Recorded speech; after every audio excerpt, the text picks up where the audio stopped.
What's up, man? Hey, how's it going? How's it going? Good, good. Good, Getting good. getting set up here. Me too. I'm trying to.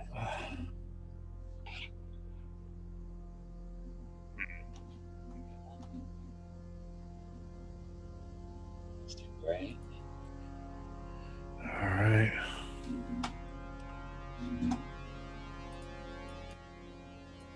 Look at my new shirt. Oh, awesome. The rating on it too, like the TV. I That's was so like, give me that. yes. Do you're like the master of like horror shirts, man? You have all the good stuff. Oh, I actually have probably too many. Yeah.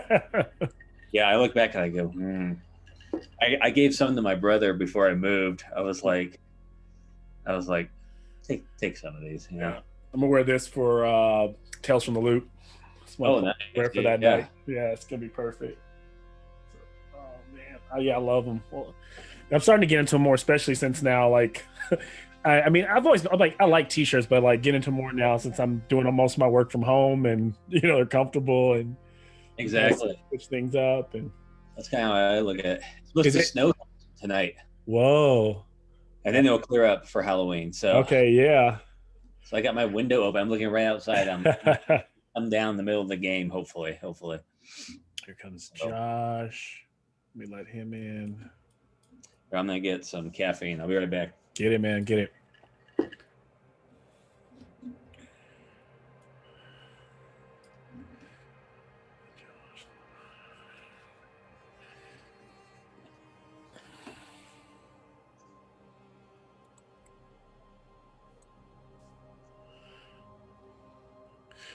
What's up, Josh? Greetings. Man, that meme you sent me was so dead on today. I was just like, oh man. I saw it pop up and I just had to send it to everybody. So good. Oh man. So true. Jeez. Just how I expect today to go. Yeah.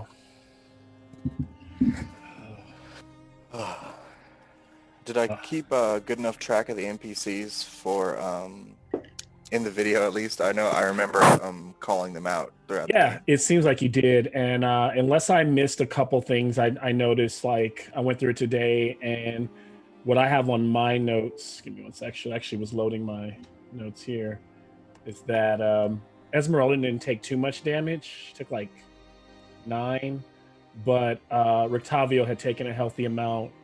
And I think Isaac took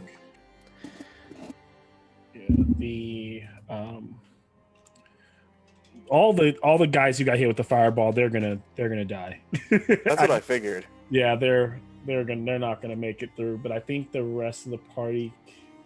Let's see. I think that's why I didn't save them, because I figured that was just you're all gone now. Yeah. So the one group of the commoners, they fled. Like their morale broke under the pressure of so I still have you still have 4 guards, and I'm just gonna treat them like regular 4 guards. And then the others burned with the fireball, and then we still got Isaac in play, Rictavio in play, and Esmeralda in play. Rictavio has taken 35 damage. I didn't get Isaac's dead on, but I think last time I didn't finish the whole episode today. I tried to, but I think he took 15. It wasn't very much, and he has a pretty healthy hit point. Hello there, friends. Hello. Hi, what's up to Fate? It is going well. Yes. Welcome. I heard that you are looking for a Discord. Well, we have one, but I'm trying to decide if I'm going to be more active on it or make that a place for people at least to have conversations for D&D Experience Point. I know you have yours is titled D&D Experience Point, which is fine for right now, but I was talking to Jason saying that I was going to figure out between you, because I don't want to confuse people, but I also don't necessarily want to force people to leave your server. But I would like to have, like, as we grow, I'd like to have the D&D Experience Point to have an official server, and maybe yours is like an offshoot for now. maybe because I'm, of course, you started that first. That could always be your server. I'm not really tripping that, but I just don't want it to be like there's 2 D&D experience point servers. What's up with that? Right. At some point once I start, because I created one when I first started doing online. I created a Discord server because I thought we might play through Discord, and then I kind of like abandoned it and just let it. It's just been kind of sitting there. So I'm still figuring that out. Yeah. So you're welcome to give me pointers or your ideas or your thoughts for sure. I mean, there's like, because it all depends on what you would want, because there's ways to set up multiple different channels so that we can segregate it for my tables or my games and stuff like that, and then then turn the D&D experience point, like the main one, for like a general chat, and then the one that's already there, we could restrict it and make it more like a private chat or something like that. Okay. So there's different ways we can go about it, or you could create your own, or just depends on what you want. Okay. Oh, good. I was just interjecting. I'm in a bunch of other Discord servers, and there's like some pretty complex ones out there that they're so like heavily divided that like there are different interest groups within one server that never interact just because it can be so thoroughly diversified. Wow. Okay. Yeah. I mean, you're the master of that, so I'm down to like have a conversation about it sometime this week or whatever, Nick, and kind of discuss it a little bit more. It's just kind of a thought I'm starting to think about a little bit more now and how to use it. So yeah, as well as you, Josh, and I'm definitely open to those ideas. But on the Wednesday games, definitely the group was like, how do we need to stay more like in touch about our characters and stuff. And I was like, oh, it's probably going to be Discord.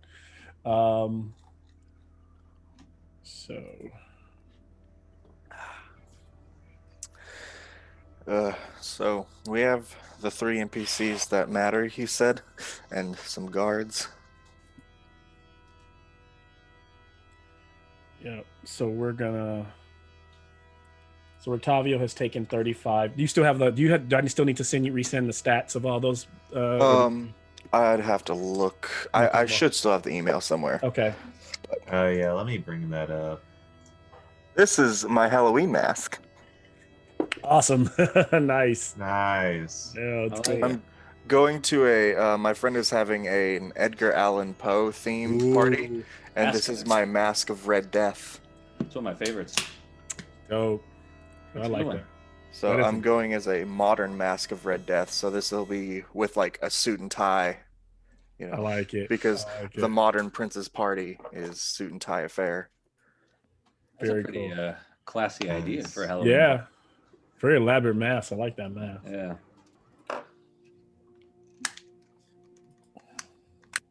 Josh, we're gonna need we need to sit down one of these days before Wednesday.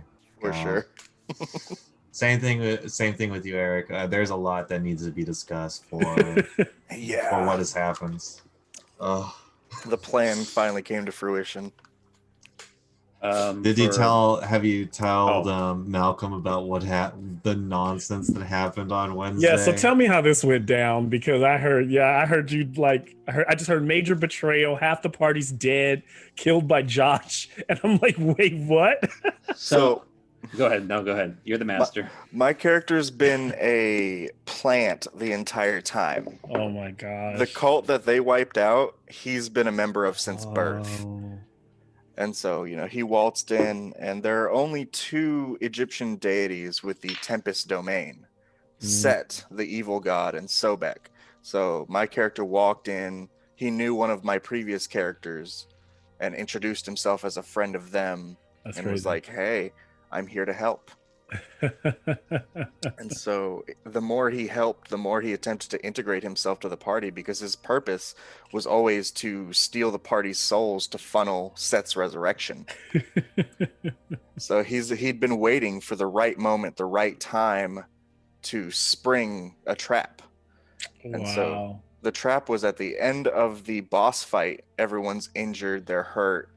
He gathers and he's been posing as this healing cleric. He has healed the party and kept them alive so many times and been friendly and gotten close to them, so that when the party who wasn't sworn to the Lich were injured, he was like, he had been saving a 6th level word of recall to go back to the temple and heal everyone. He was like, we had just saved one of the character's brothers.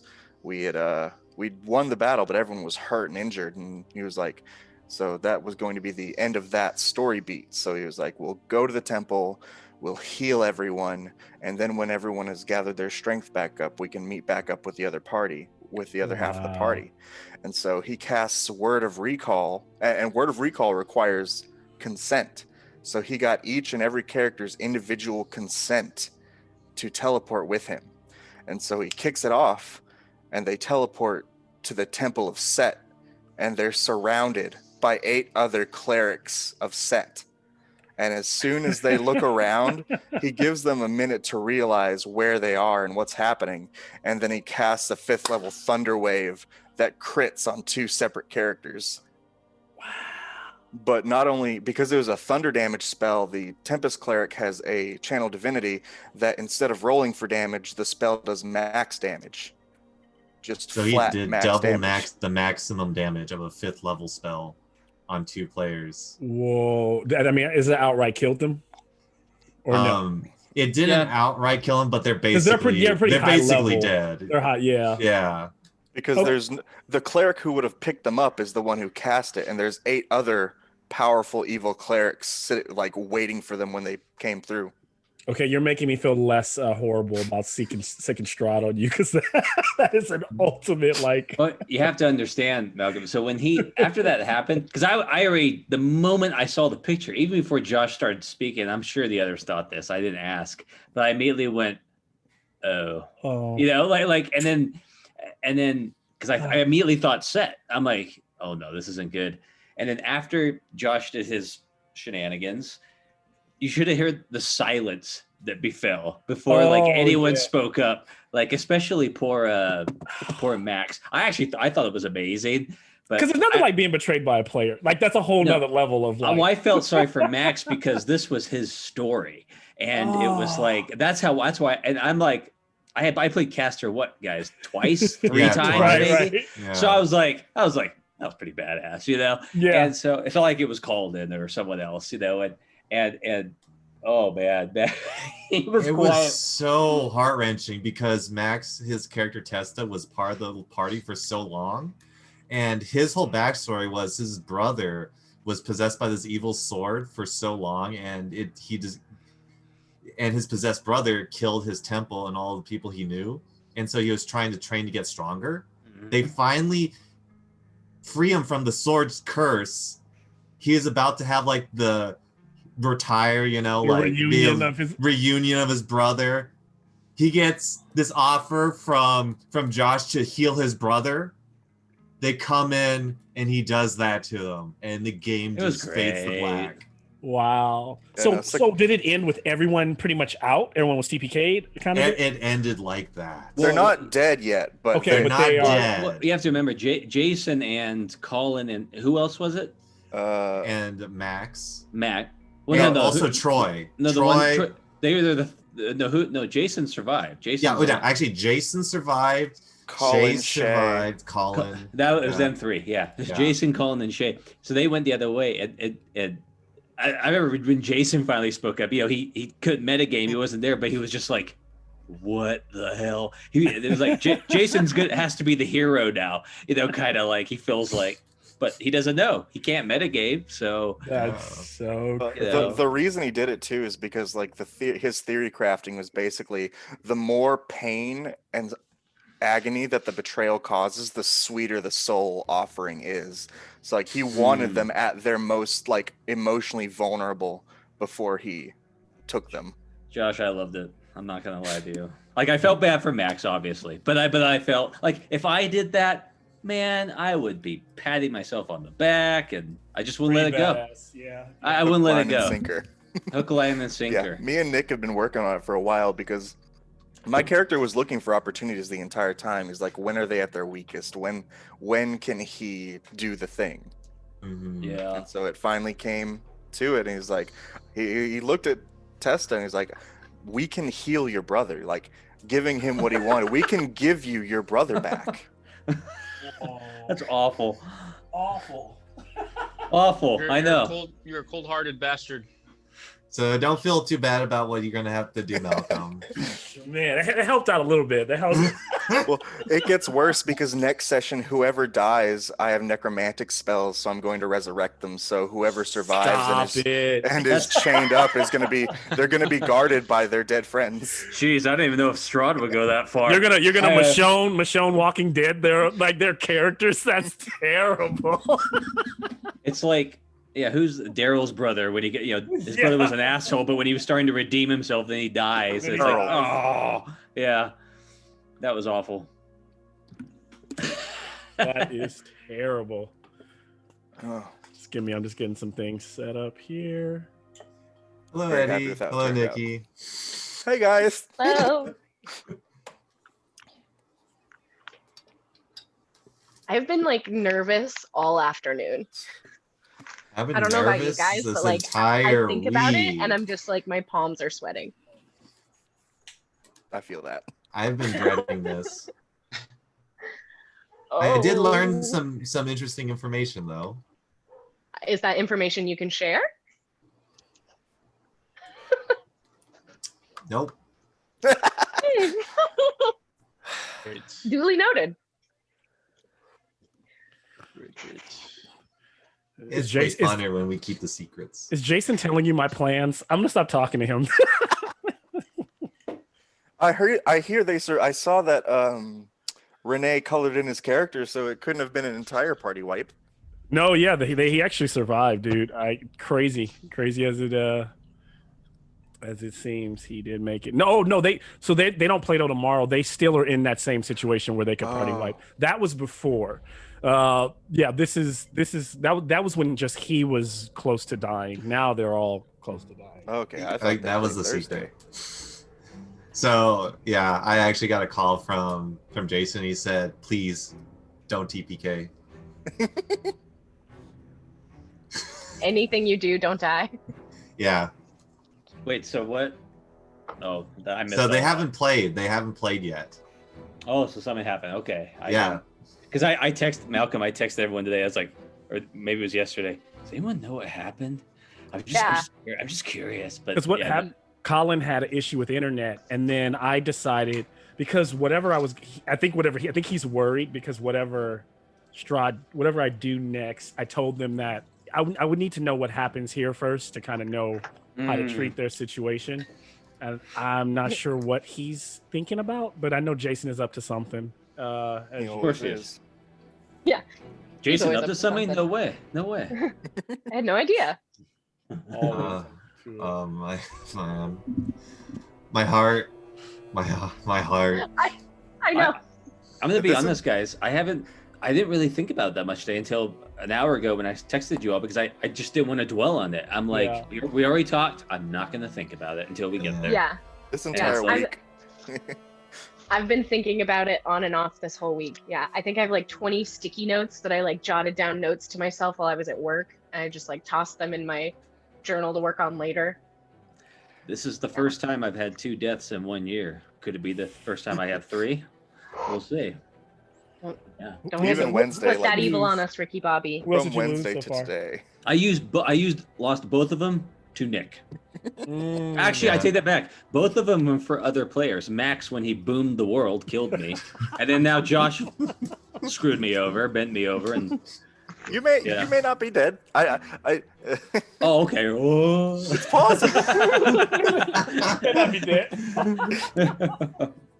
Hey, Caster, I don't think I killed you outright. I think you have to lose double your HP. Honestly, I'm just teasing you. I think it's awesome. I think it's 'Cause great. Caster would be a great convert, spread the word, love of God and all that. He's charismatic. Yeah, he's got that going for him. Yeah. Nikki, I like the art you choose for your characters. It's always like really good. Like, Thank you. art. I got busted for like using a that's- lot of e-names. Oh, you do use a lot of emails. They're all like, I didn't realize it until I picked it and I was like, Yeah. oh, so because it's so small that in the Elroy, she's wearing like a hoodie, or like, Yeah. got it. Yeah, it's like a cloak. From so far away, it kind of looks like It's her hair, and it looks like it's highlights. So the hair coming There's- from under. There's like white silver hair below, and then Yeah. there's like a cloak over it. But I Very don't think cool. I'm gonna need that character. You don't have to look at it. It's Hopefully, fine. yeah. Let's hope you don't need her at all. I think we're gonna do just fine. You just Oh, like Lord. to freak us out. You did enter in a new character just Yes. in case. Nikki, do you have a rule that no character you play can be above 4 foot? Yeah, they're. I did pick a halfling. Yeah, they're all They're little, interesting. except for your investigator, ranger. Yeah, Ella Carter. Yep. Yep. Which games are these, Nikki? That was for a one shot that Erin did. Okay. She's like an investigator, but I have these dice that always roll really low. So I actually created her as a character that always fails at whatever she does. Kind of like a I like that. Gilderoy Lockhart kind of thing. Oh, So I just like built that. a character around the expensive, low rolling dice. I like that. I like that. Yeah. You made the best out. You're like, she rose low. Oh, yeah, that's cool. I like that. Yeah, but she's from an adventuring family. So she's like, she thinks she can do all these grand things, but then usually fails. Man, I can't wait for the RP sesh after this. Let's just get to the role play, you guys. That's what we're here Let's for. just survive so Guys, we can we- actually finally have all these deep talks we need. We Let's got just cut this. to We the got this. chase. Yeah. Calden has changed. Ah, You Yeah. stop that. yeah, I'm not gonna do that. We Oh got my god, this. my heart's like racing. I know. We got Now I'm this. starting to feel it. I know. Ugh. Now like the anticipation is building. Yeah, no matter what happens, this has probably been like the most insane single week of D&D that we've had. It's Just pretty because there are great. 2 earth-shattering like episodes in 1 week. Oh man. Ugh. And now it's like, because like I've basically sacrificed playing Sakar, so like, Oh, yeah. so Right, it's like the only thing. I know what you can- mean. Yeah. Ugh. But hey, like for a story moment and stuff like that, that will go down in the books. Yeah, it's true. But you're right. How can you play it now? It's like, Yeah, I mean, I'm sure that like for the whatever me and Nick figure out, I'm sure I'll RP him for a little bit until the other party gets a chance to catch on. But I doubt I'll actually play him again. Holy smokes. Yeah, they'll Yeah. definitely. You have to let me know when you're free, Josh, if you have some time, because we really do need to work out exactly what's going to be happening. Yeah, where we go next. Yeah. and I need to speak to you too. So, Yeah. because I have a few ideas.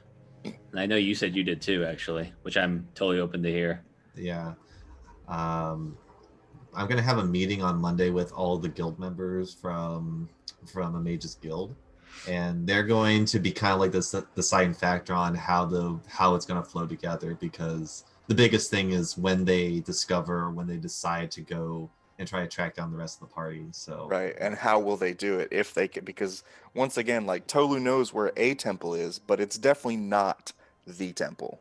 yeah, and I've already worked on it, like the exact stuff that or properties that your temple has on it, and what kind of magic it is that keeps it hidden. Oh yeah, give me layer actions. You know, so there'll be Right. some fun there. Summon a basilisk. Maybe something even better. Is Who music knows? okay? Is it too loud? Anybody? Perfect. Yeah, it's perfect. Good stuff. Perfect for my last ride. I'll make a beautiful painting of you. If you get off the roof with both of your legs intact, or your Hey, spine, as long as I can have my hands, I don't care what other body part I miss. I lose. I want to tell you guys, please know that I understand. I get it. I understand how it can be to have back-to-back emotional roller coasters for sessions. I think the last 3 have been that way. Just all the games are not like this, but I would say if there's anything I'll say is try to embrace that emotion and use it. And because, in the end of the day, you are playing a gothic horror, and all that means is if it's getting that intense, it means you're kind of in the you're in like that you're in the heavy moments of the story, and it wouldn't be that kind of story if you didn't feel that way. I always hear people say that for some reason Curse of Strahd does not take the cake because it is so doesn't cut the mustard, because it doesn't ever feel like horror, because your characters, can D&D doesn't really work with horror, and I think that we do a good job of making that not completely true. Yep. So yeah, I'm still excited. I love all your characters regardless of how this goes down today. And it's kind of crazy. You guys have probably seen online if you follow me, like, well, it's almost a year. Our first actual game was November 2nd of the D&D experience point. So it's kind of crazy to still be playing with you all. And I just appreciate you all for still playing with us and for just meeting and being able to run some amazing games in such it's such a long and short period of time. So yeah, I'm really, really excited. Oh, yeah, Bob- you sent me those photos of Babo's second session. Yep. A year ago. It was me pegó. He's the longest running character so far in this since we started. Day one, Babo was there. So We Looked at the decided heartstrings. We gotta save Babo. Come on, Yeah. Babo, let's go. That's We our gotta- goal. We have We something gotta of a get to plan. Babo. Gotta keep the torch lit. Remember the plan. Or what you can of it. We'll do our best. A lot of it depends on how this goes. Yes. Yeah, a lot of it depends on setup. So all right. Let's go, guys. We can do Oh, this. let's do it. Let's go. Come I on. am ready for a grand performance. Come on. I just realized I gotta look up the characters really quick.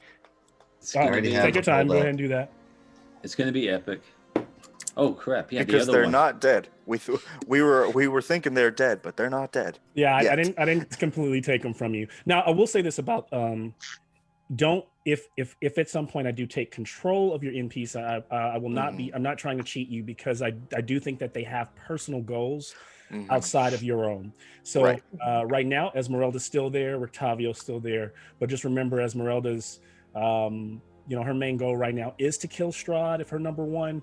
But I also imagine if she feels like she can live to fight another day, she might take that chance. So I might override and step in if I feel like she would try to escape. I also think her second motivation is to save her. She is the apprentice of Rictavio, who does not look very good right now. And so those are some things I would think about. I do think someone like Isaac would fight to the death, right? I don't think Isaac's going anywhere. I don't think you have to worry about him as much. And like I said, at the same time, they could all still perish. And then I did keep around 4 of the guards. So the last group of commoners, they're like, nope, not doing this anymore. They just, the morale shattered them.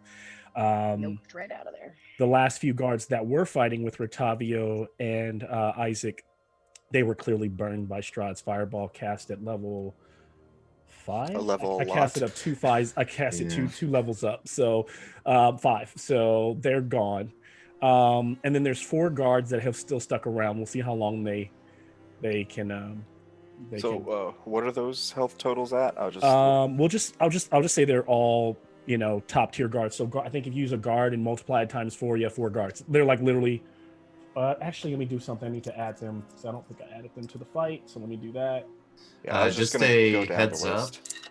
By the way, Rictavio used 1 level 4 spell slot and 1 level 1 spell slot.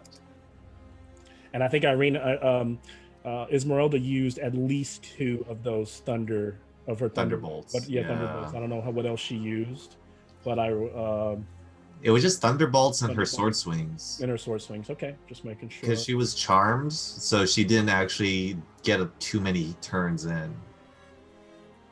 Okay. The Warforge. I don't think the Warforge took any damage. I didn't get. Does anybody know? Do you remember? Do you recall? I don't remember the. He got hit a few times He got by hit a twig few blights. times. Okay. Yeah. Yeah. I'm Thank you. gonna randomize it because it's twig blight damage, right? So he got hit. Oh no, he got hit by the tree once, or maybe and and then the twig blights once. I'll do I it. actually don't remember. He was hit though. Yeah. It was okay. Yeah. I didn't have time to. I tried to watch segments of it and try to pick up where the damage from those characters were at without with being fair. So we'll give him. Let me see what the. I'll just do 3 versions of twig blight damage. Yeah, I was just looking for straight numbers for notation's sake. Yeah, if you can find them, please let me know. See, I know because I know I had them all set up last week, but then you fireballed them, so I thought that was your story way of just removing them. So I didn't think to I actually was save the going file. to, and then I looked. I just really thought about where your characters are at. Realized that like I'm trying to give you guys a fighting chance here. You showed us mercy. Thank you. Like a fighting chance. I was like, Great.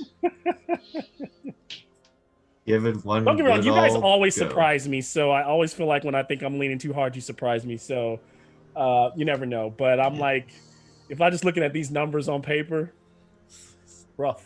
It's rough to say the least. Yeah, I can't pretend like our first, second, and third strategy are to like leave. Jeez. Yeah, and I think maybe our plan has changed slightly now that we have the NPCs to worry about. Well, the NPCs can make running even easier. Or bolstering a regroup, and reassess strategy. Yeah. Mm-hmm. I'm gonna give. Octavia has a lot of spell slots. Yes, and he has a Yeah, bunch of yeah. cure wounds. I'm- He I'm- just I'm gonna give the Warforged for 15 hit points of damage, which means he has 15 left. Right.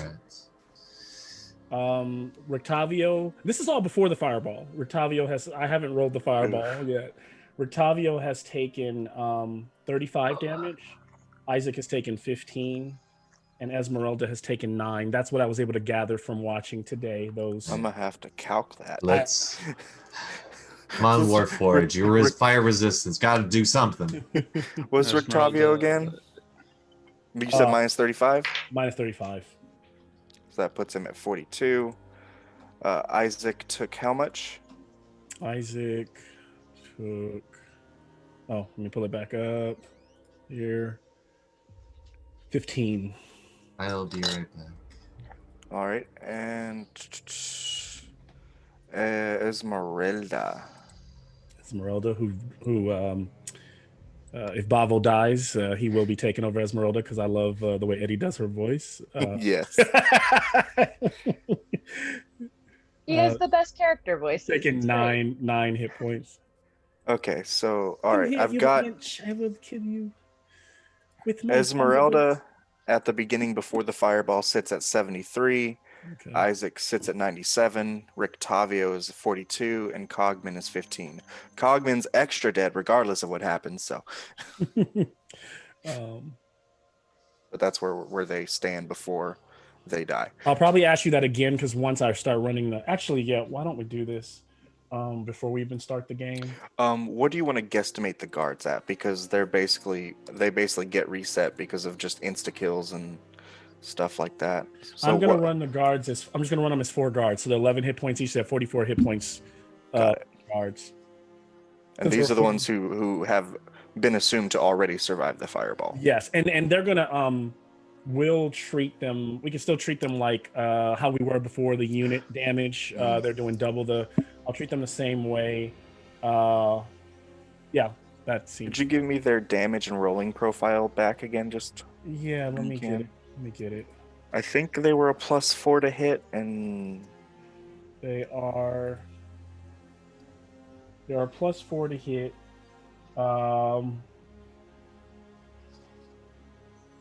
Let's see, and then they are 1d8 plus something. 6 plus if they're using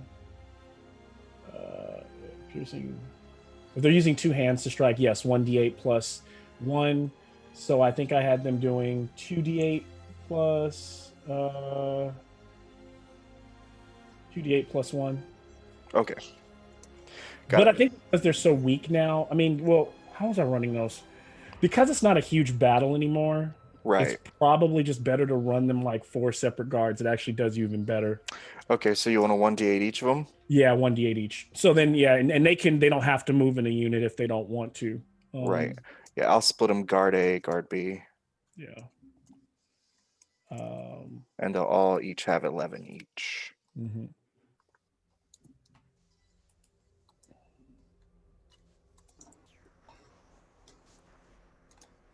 And boom. Let's do Bavo, roll initiative. Oh, Bavo. Or actually everybody roll initiative. Bavo, you're still rolling, but you're down right at the beginning of the game, but you're still, in case once you get back in, you'll have your initiative set. So let's all roll initiative. That is just a typical initiative roll for me at this point. Come on, baby. Come on. My initiative Einar's curse. is and will always be trash. I want to tell you that like fate. Oh no. I'm going to tell you something that's just share this with you guys. It's very interesting. Sometimes to get things out of the way, I will roll initiative for my villains and stuff ahead of time. And I did that last night for a quick second. And then I looked at the rolls and I say, no, I'm not going to do them like that. I want everything to be like honest and everything to take place here at the table. The reason I did that is because when I rolled for Strahd, I rolled a nat 20 on his initiative. Of course. Nat 24. I rolled him today, auto roll through D&D Beyond, and he nat 20 again. So he wants to go for it. He's ready to go. The Bavo roll returns. Just in time. Just in Well, time. you know How about what? that? How about that? If it wills it, it wills it. Mhm. And We there's were nothing destined that- to die. There's nothing that you can do about it, you know? He goes, And of course, Nick is just right behind Strahd, so Strahd's going to get that first move. Is there going to be any RP before it goes down, or there'll be a chance. Baba, what you got? I mean, it's kind of like before, where it might be RP in the middle of everything that's happening. What you got? Which one? Oh, you guys are putting them in the chat. Let me pull that up. Sometimes I'm not looking at it. it's not great? Okay, so I got. Oh, Mother Mercy. Yeah, Yeah. Mother Mercy is right. And then Mother of Just Mercy. a fucking solid God. one. He's back. I just want to say Back. it was Bubbles back. Come great on. playing with you guys. Yeah. Can't wait to meet your new characters. Yeah, I can't wait to meet him. Jeez Louise. Baba, what'd you roll? Oh, One. one? Oh my, come on. Mhm. Mother of Mercy. All right. It's Bavo. Where are your new dice, Bobo? I got it. We got to get you some new dice. Oh, True to man. form. True to form. But it's so funny. I've known, and I love Eddie Defkeys. He knows it's like, this is my boy. We've been playing this game for years, and this has just been the way it's been, right? It's just like never changed. I'm surprised you still Accept love it. the game. I appreciate that. I know. It's an abusive relationship. It really is. You know, it adds some flavor to it. Because if everything always went well, it wouldn't be fun. Yeah. It's true. Yeah. That said, I think I will say I got it. Where respect is due. The entire party had a great episode. It was kind of amazing watching you guys do that. And Bavo, you've had some really awesome wins at the same time. Really pulling out the stops. And as a person, I hate taking that win away from you. I can't take anything away from you, but just changing that tone by having you terribly crushed like that. Let's see. In our meeting, we talked about that's just actual karma for him covering up his nipples. Like, bad things happen when they're covered and hidden from the world. Never again. Never again. Fate, Never I again. don't see your roll, Fate. Or maybe did you put that? I in the didn't chat? roll 20. I got a 19. 19. Okay. Good. Yeah. Fate did well. Everyone Yeah. else, The only one Yeah. who did, or he I did did the all right. best. Eldest. Yeah, Eldest okay. got 17. Yeah. Okay, yeah, that's Yeah. pretty good. Thanks. Yeah. lots of In the neighborhood of 20. run to Bavo. Lay those hands. Dude, I know. I remember our plan. We got this. Come on. We have a chance. We have a chance, you guys. All right. Also, you guys can. I love your outfit. What was I gonna say? Make sure I have.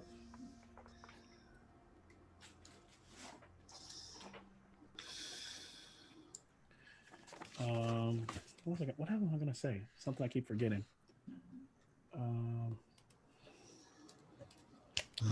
Were those all death scripts, Malcolm? Like this death scripts? No, yeah. don't know. I I'll will. see. So what we'll do for this game, instead of I know I put them in. Oh, actually, I rolled for. Let's also put the rest of the group. So I will do this in the chat, so you guys have a. Notice he didn't deny that they were death scripts. I'm not saying nothing. No death strips. No death scripts. Let's see. So, Strahd is up top with a 24 right now, which is. I was hoping that's not the case. Fate. Well, it is. Is next with a 19. I know, like that's crazy. Like you one a real roll, one a auto roll. This is Ravenloft. It's supposed to happen. Yep. How it's meant to happen, yeah. I wouldn't have it any other way. Well, I would, but okay.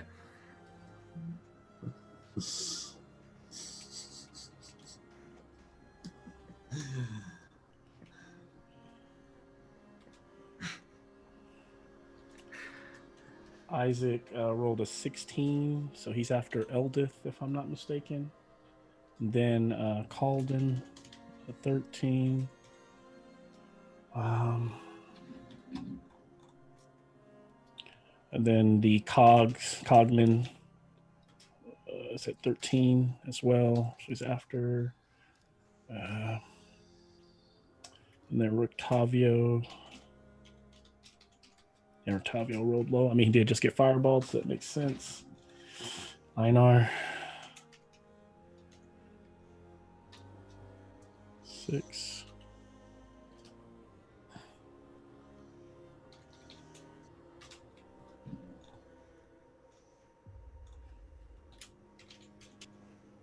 And then all the guards are at 6 as well. And then Bavo. At least we've technically got Strahd on action economy. you definitely got him on that. So, and that with I mean that's literally the key to beating any villain. Yeah. In this game, it's all about action economy. So that's true. All righty. Does everybody feel good and ready to do this? First blow.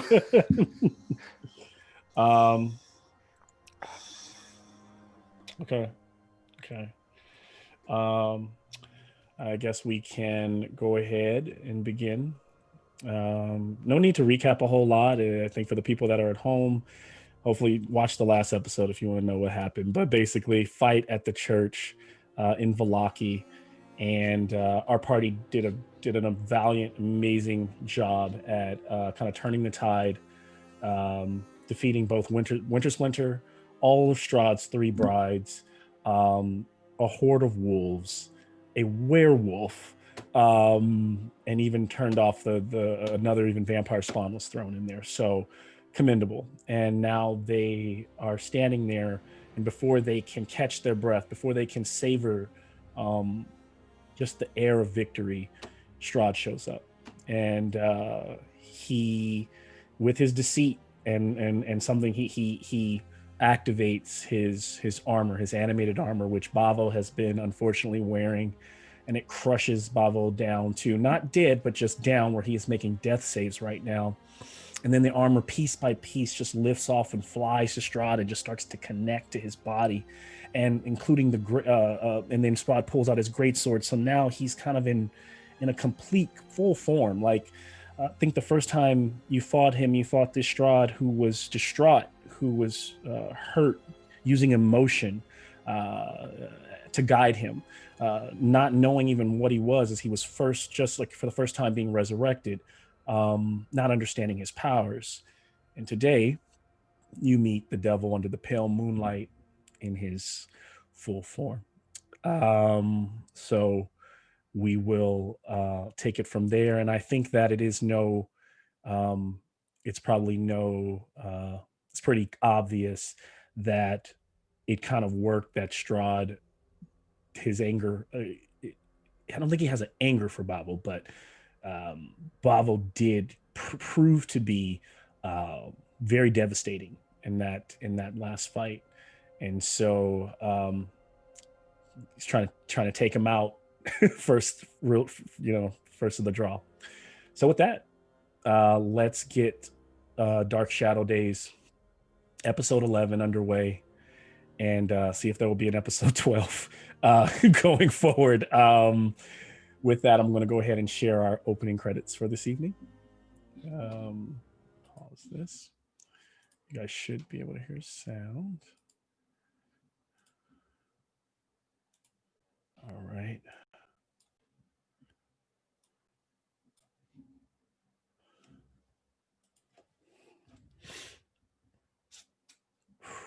All right, let's do it.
Welcome to Dark Shadowdaze, episode 11, The Dance.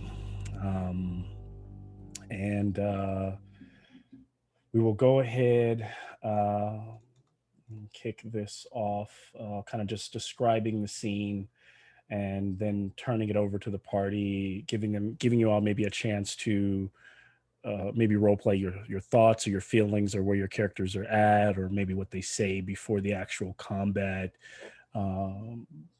kicks into high gear. But as we, give me 1 second here, let's reset. As we pick up or open on the scene, the rain is still pouring over Vallaki. Some of the fires in the background or off in the distance have some of them started to subside, but you can still see the smoke kind of billowing.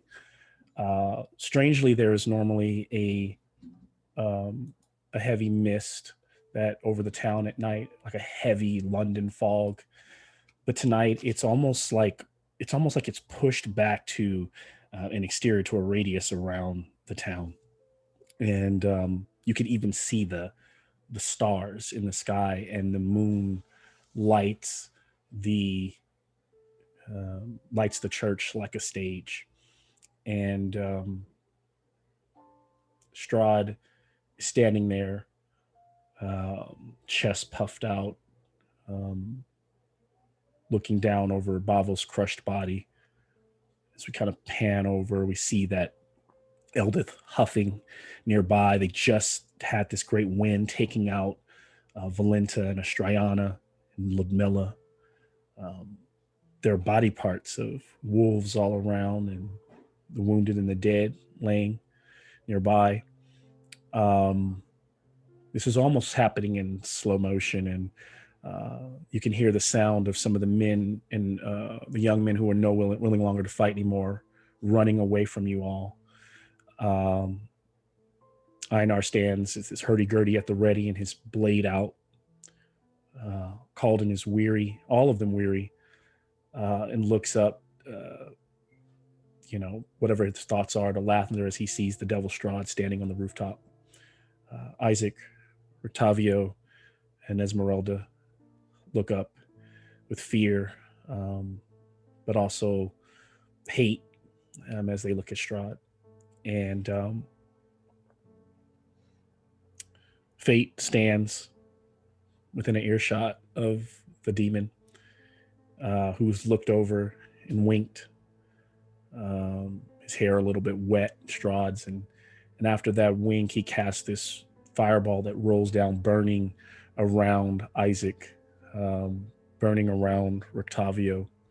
And he smiles.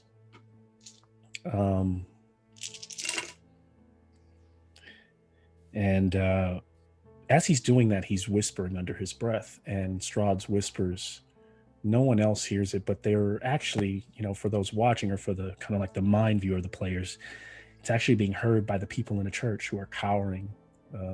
Those women, those children, those young, the children from the orphanage. And he says, my children, I forgive you. This night my wrath is soon to be quenched. And for you, from this you will get your Lord's mercy. Be afraid not.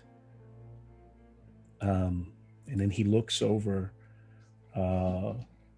at Fate, and he just says, I am ancient. I am the land. My beginnings are lost in the darkness of the past. I am not dead, nor am I alive. I am undead forever. And his eyes kind of glow a bit red. And for a second, it's not like a traditional vampire where when his fangs come out, he just like becomes a demon. But Strahd always keeps an air of grace about him. So he looks handsome one moment, but he strikes and he looks like a demon the next. And within the same split second, you can see both. And it does send a chill down your spine. We will pick up there, and I will turn it over to the party, even though Strahd, it does go first in this combat realm. Anything you want to say, do, share, the floor is definitely open. Quick housekeeping on positioning. Yes, I will share that now, so you can. Good call. If I remember correctly, me and Calden are both, like, I think we're closer to the church than that, like under the lip, because we were right next to Winter Splinter on the side. Yeah, that sounds right. So I don't know if we have direct line of sight or not. I did it by the pictures that I had, and this is the way I saw you guys, in that if you're saying you're closer, even by then I know that you guys at least had 5 feet between you. So even if he's standing next to the church, we don't have 5 feet between us because we ended with me healing Calden back to consciousness. Oh, I see. So you're right Correct. there then. Got it. So you guys he was down. Okay. So you're trying to get some out of the line of sight, maybe a little bit more. I'm sure he knows we're there, but we're just closer to Winter Splinter because that's there where we you ended can. in You that guys can fight. see Strahd is up here with Fate. And then Bavel's, this is where, so Bavel's down. I had Esmeralda here. Oh, I'm missing my Warforged. I just saw him a minute ago. He must have, give me 1 second to put him on the board because we will need him. He must have got knocked away when I was, there he is. And he was about 10 feet away from Esmeralda. Hopefully that looks right to everyone. And then the fireball is happening over here, which can no need these any longer. But as it blasts out in that 20-foot radius, it destroys whatever guards were there, but it hits Isaac and Rictavio. I am going to need a dexterity save for both of those characters. All right, let me bring that up for them. And they are going to need to beat a 18 or more. Ooh. Let's see. Rictavio rolled a 20. Jeez, good. Isaac rolled in a 10. Jeez. Okay.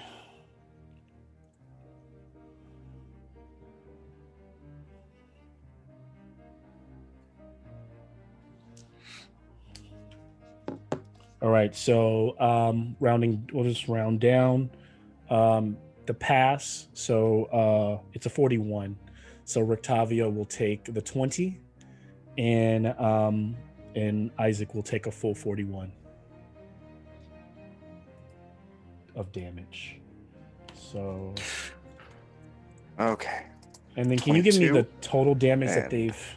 Well, actually, so I think I had him at 15, and then he took another 41.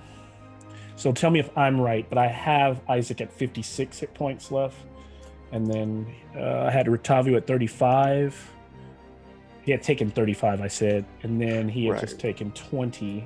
So I have him at 22. Isaac is 56. Okay, oops. If the math is right. Yep, at 7. What did I just do? Give me a second here. So I had 35 damage, and then he takes another 20. Yes, so 22. And then okay.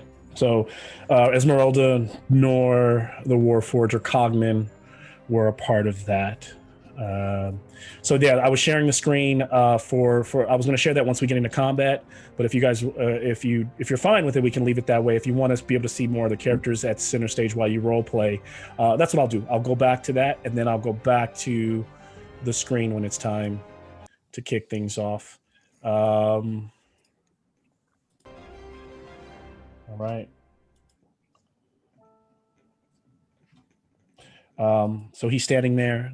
Rain is kind of set a drizzle right now, and it's almost, nothing's happened yet. He hasn't reacted.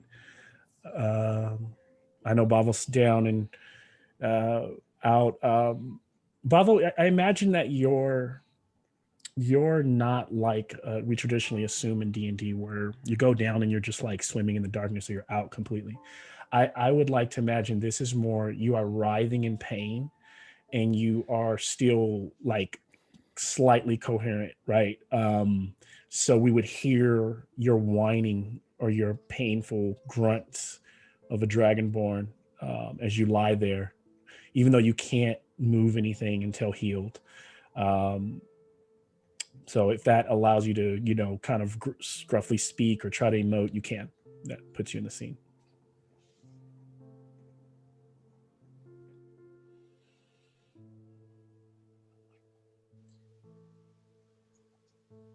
Nothing?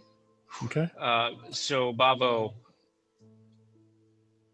just tries to let out a roar, but it's midway. It stops as he can't quite let out his full breath, as the pain just really just travels up from his arms and chest up towards his neck, and he's just can't move. He doesn't say much else.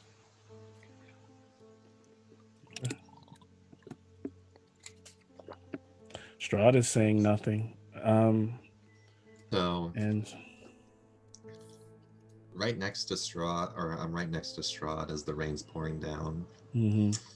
And he said that to my face, that he is ancient, he is beyond death. My pistol is still out, but Fate actually puts it in his pocket. He stows it away. Holsters it. And he says to him, to Strahd, Lord Strahd,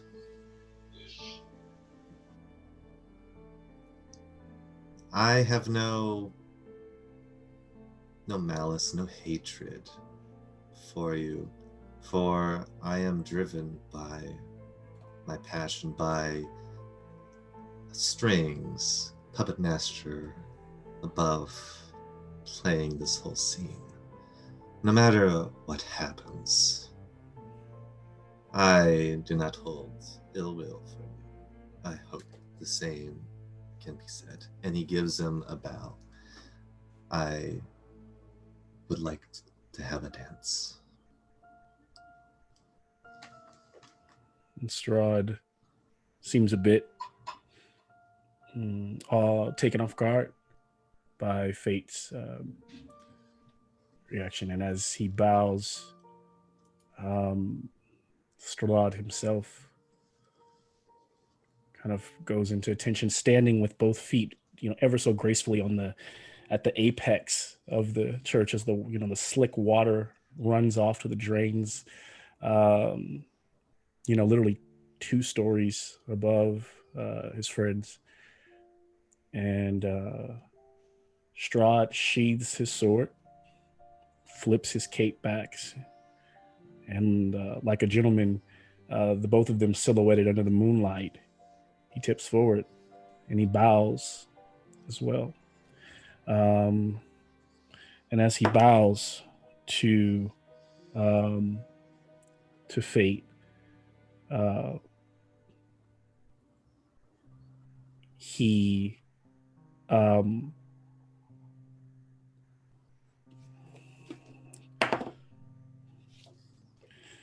as Fate's eyes kind of come up from the bow, it almost looked like for a second that part of Strahd was fighting something deep inside. Like you see that one of his hands is kind of clawed, and he grabs it with the other hand, almost like no.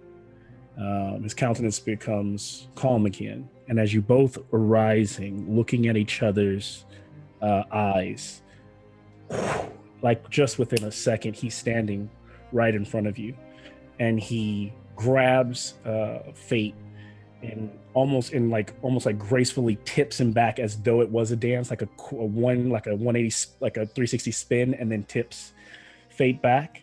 And Fate's head, his neck is open in the sky, his eyes are towards the sky, towards the moon, and then he strikes with a bite. The first one was a grab. So the first one was a 18 plus 9. So Strahd gets 3 attacks. The first strike was a fail. He rolled a nat 1, so the nat 1 did not work. That's why he grabbed his hand. The second strike hit. He did not cause damage with that strike. He grappled with that strike. He is now biting, and that bite is a 17 before he adds the number to it, which I think he's already hit, right? And let me do the damage for that bite. Give me 1 second here. His turn, jeez. When I can't find things, so many different. I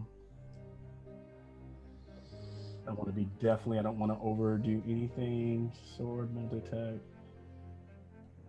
Bite.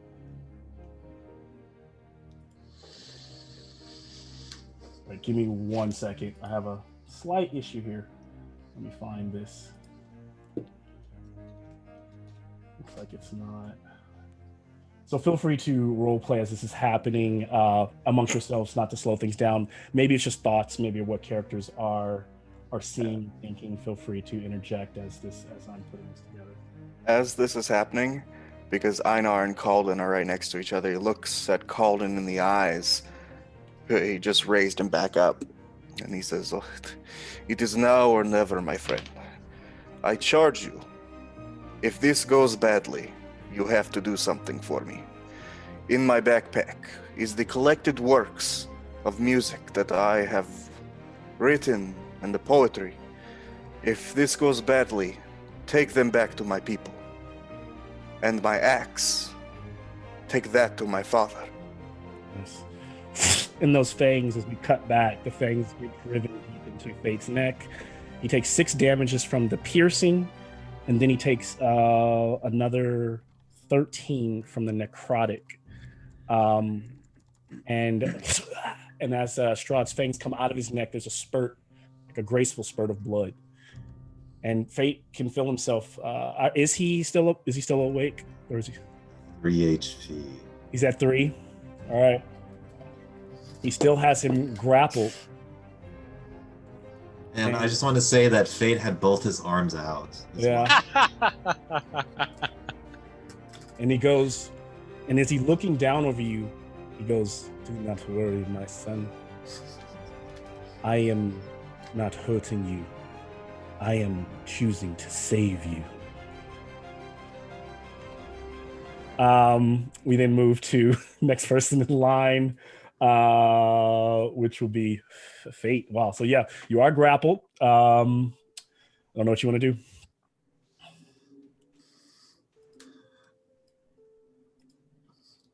Going with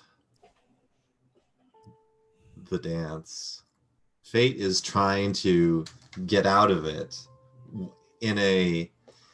try to do some kind of way to get out of it while doing some kind of like flourish at the end Yep, where he of can the get, grapple. similar to what he did to the last vampire Yes. that he fought.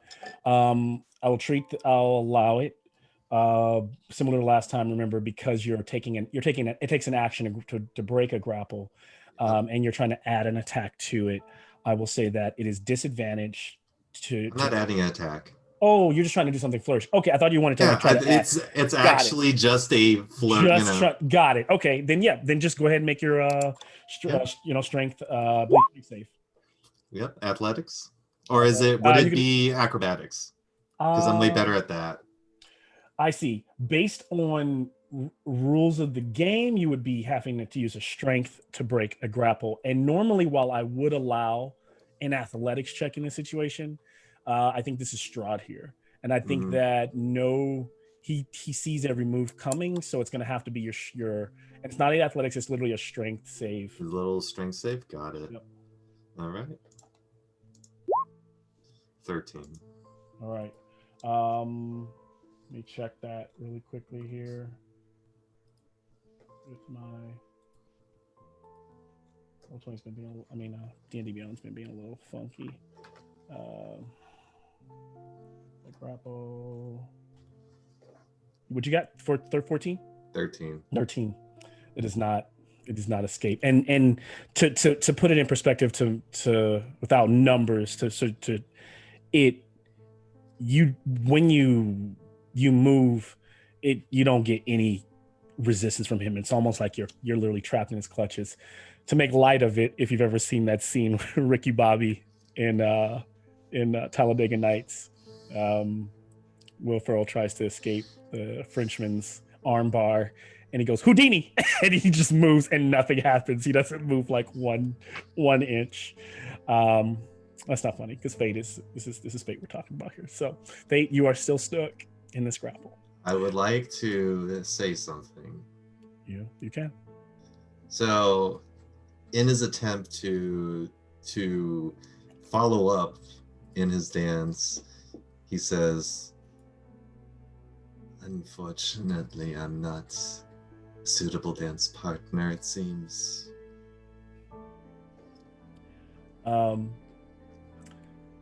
Strahd smiles, and it's just a glimmer in his eye, almost like he's quite charmed and quite taken with Fate. Maybe it's your style, maybe it's just the way you are. It's he's seen the kind of people he's drawn to, in the past, whether it be Ellen or Eldith or you can kind of see there's some. He kind of gives you the smile back, and it's not that you couldn't dance. I think what you get in that moment is you realize what he's telling you is that he's in control of the dance. And with that, we move.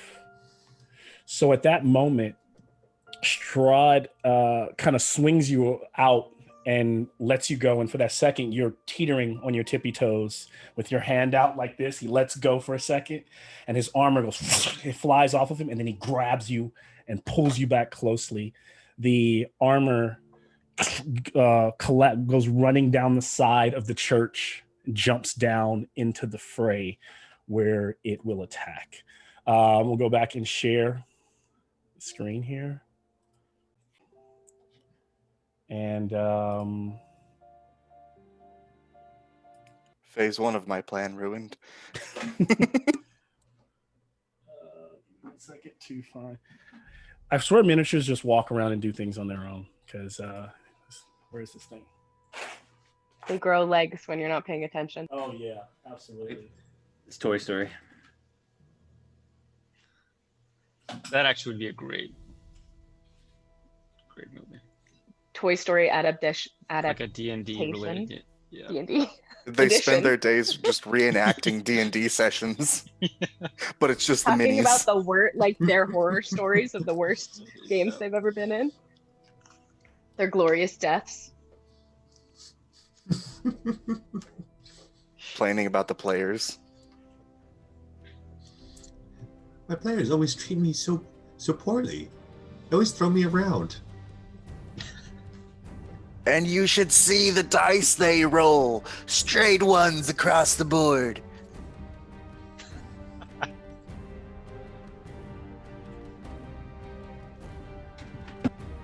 Sorry, I'm slowing the game down. I'll be right back. That's all right. Just We'll just sit here and a lot of stew in our own memories are juices. flooding. Yep. Fucking armor. So heat metal isn't going to distract Strahd the way I thought it was going to. Not at this moment, Well, if no. it comes back on, yeah. Einar, I will do as you ask. If it comes to that. But first, you will do that yourself. You will spread these songs. We shall see. So, as Strahd has grappled down here, the armor runs and like kind of like scales down the side of the wall and then leaps down, landing right in front of Einar and Calden, where it has and with it it takes Strahd's greatsword with it. And I imagine that for the purpose of trying to see this thing in your mind, sorry, I killed that for a second. It almost looks like kind of like how the Headless Horseman looks, right? It's like this bodied character in full plate armor, but you can kind of see in where the joints are, where there should be a person there. There's this hollow. There's nothing there. It's literally floating. There is no helmet. There's just an empty space where a head would be, and it staggers forth, but it moves with such kind of like amazing athletics. And sweeps forward, striking with that sword. And the We're first so dead. The first attack will be, where's my D20? This one will be to Einar. Wow, that is 9, will not hit you, I know. So Einar ducks as the blade sails over his head. And then with another strike, this one's for Calden. So he follows up, swings the blade, and then tries to jam it. It catches in the side of the church, and there's like for a second where it catches the side of the church, there's a child looking through the stained glass windows as their mother like yanks them backwards away from the fog, his breath fogging the window. And the second strike will hit with 22 to Calden. Yeah, that hits. That will hit. And then you're looking at 9, 12 damage. Did you say 12? 12. I have 12 hit points. I'm down, my friends. Wow. And so he stabs Calden through the stomach. And then as Calden grabs it, there's like a light. It looks almost for a second like Calden is emitting the light of Lathander. And then you realize, Einar, it's lightning, another 6 lightning damage being channeled into Calden from the sword. The armor rips it out and Calden falls down. Oh, God. And Calden is down. The creature has a third strike, which it will turn back towards Einar. 7, 13, I don't think hits you. Nope. And so Einar's he's small, he's not that quick, but because he, that dwarven fortitude, and he's blocking with that shield, bang! So that blade slams down again, and Einar feels the weight of it as it slams on his shield. He's still okay. At that moment, we then move to to Eldith.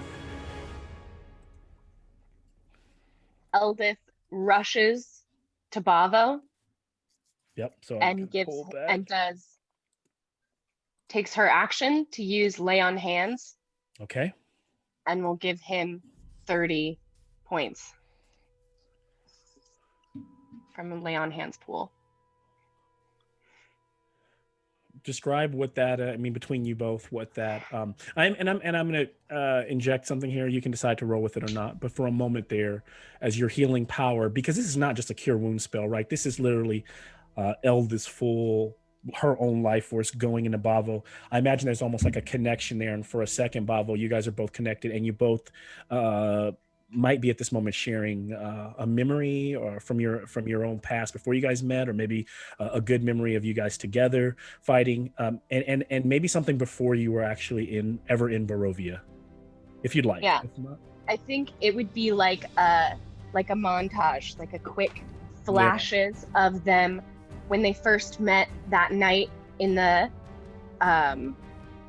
in that tavern, when we had to fight and Eldith came out in her ducky pajamas instead of in armor, and like immediately got all of them into a bunch of trouble. Like just little moments throughout the fighting the bearded tree, all of those things. And she says, we've been through this. We've been through the worst of things. We've seen friends fall. You can't be added to that list. You have to get up. As she's saying that, you can almost picture this sort of as those words are coming in, my eyes or Babo's eyes are closed, and you can see this sort of like a glow sort of surrounding his arms and limbs, his torso, to where you hear kind of like you almost hear like the joints that are kind of realigning themselves into their proper position, and until you finally until he says, little one, I get away, just move away for a second. And then as he turns his head and he lets out a fire, his fire breath out to the side. Much better. Nice. Thank you, Eldith. So Eldith, Gladly. Is there anything would you like to move anywhere else as you guys reconnect? I want to move towards the church. Okay. As much as I can.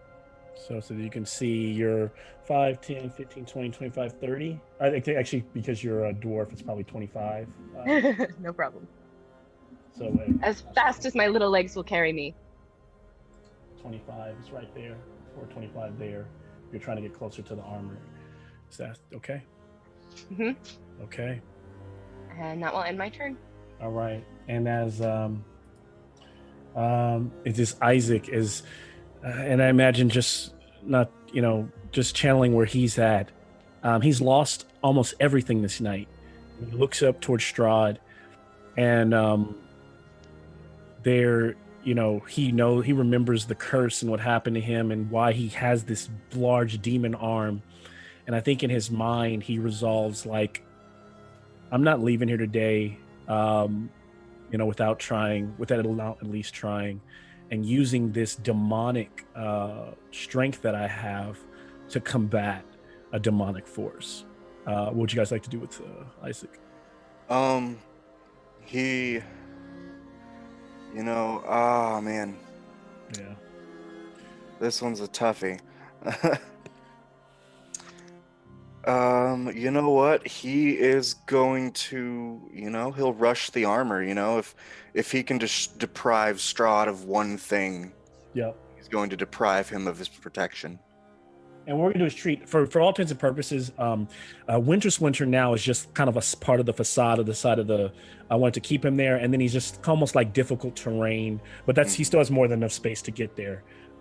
So his area effect is difficult terrain. That's all it is, and he can be used to climb the side of the church if need be.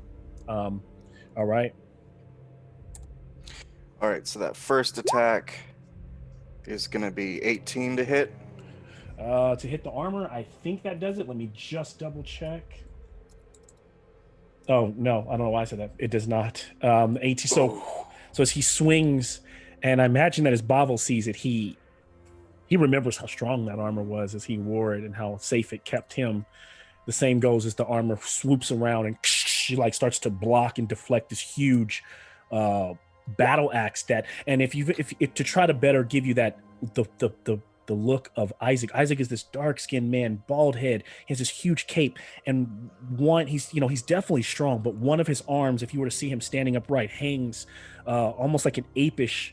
To an apish degree below the knee, and it's covered up, but you can see at the end of it, wielding that axe, that it's clawed and it's a reddish skin, almost like that of a tiefling, that he's fighting with that bat. And for him to be blocking, just naturally blocking, you realize how strong the magic is on this armor.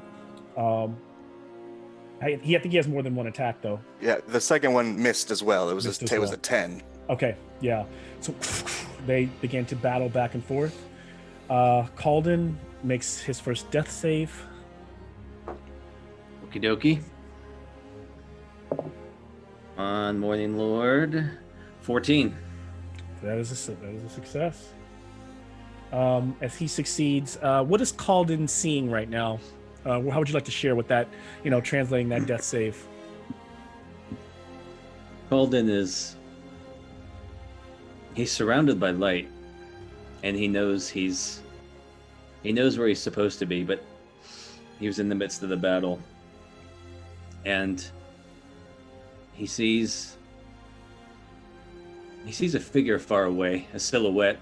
Can't make it up, but it's somewhat glorified. It's bright, and he feels this beckoning to go over there, but then he says, "No, not yet, not yet." And as he says, "Not yet," the dance continues on the roof church, and at this point, Strahd has spun Fate very closely, and kind of put you and him are at kind of arm's distance, with him kind of still gripping the back of your head, but holding your hand with the other claw. And it's almost like he's talking to you as he moves with you. And Fate, he says, "My army settled in this valley of Barovia and took power over the people in the name of a just God, but with none of a God's grace or justice."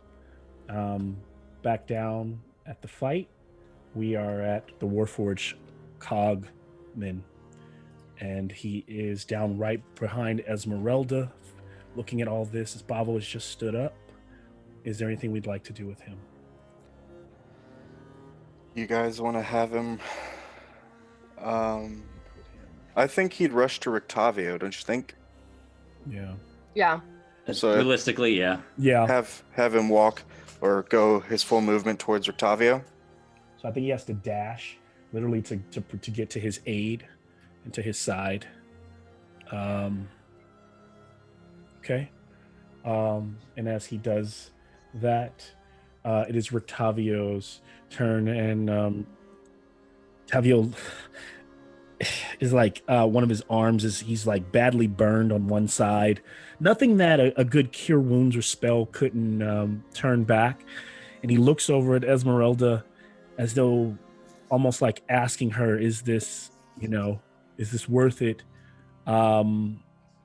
Maybe signaling, not knowing if they should, flee, fight, and live to fight another day.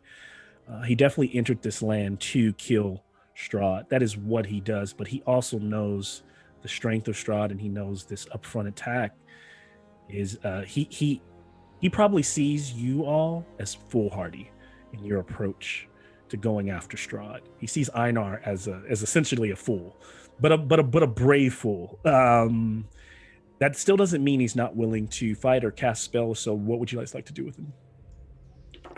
He has tons of cure wounds. He does. All right.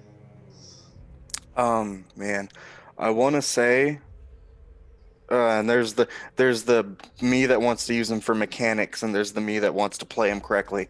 But I think I can reconcile those with him healing Calden. I'll say because I'll say try to use your try to figure out a way to role play that into what you decide to do to save your own life. If that is. So By the way, he still has pass without trace or freedom of movement.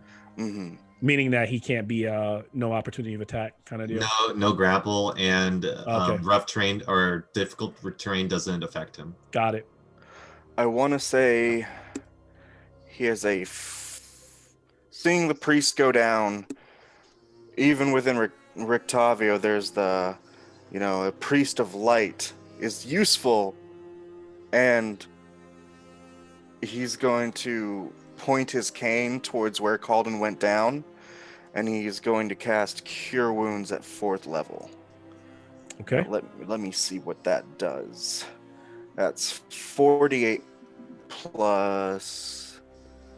What's his spellcasting modifier?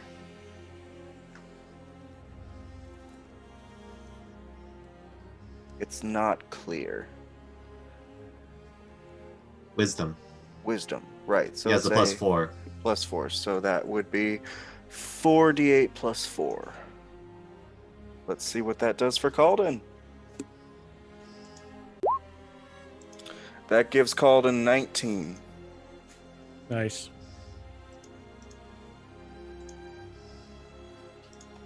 So Calden, is it reinvigorated? Anything you want to share, Calden, as you stand back up, feeling the life rolling through you, hearing those words being mumbled, the spell taking effect into reality coming from Rictavio, just some maybe 25 feet away. And then after Rictavio, it is Einar. Oh, goody. What to do. Everything is not going great.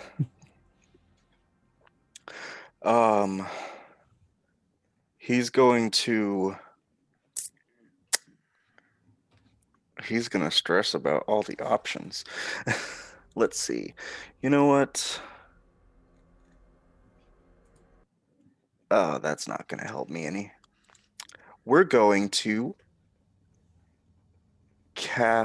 he's going to grab Calden's arm, look at Eldith and Bavo, and yell, "Inside the church! It will be safest!"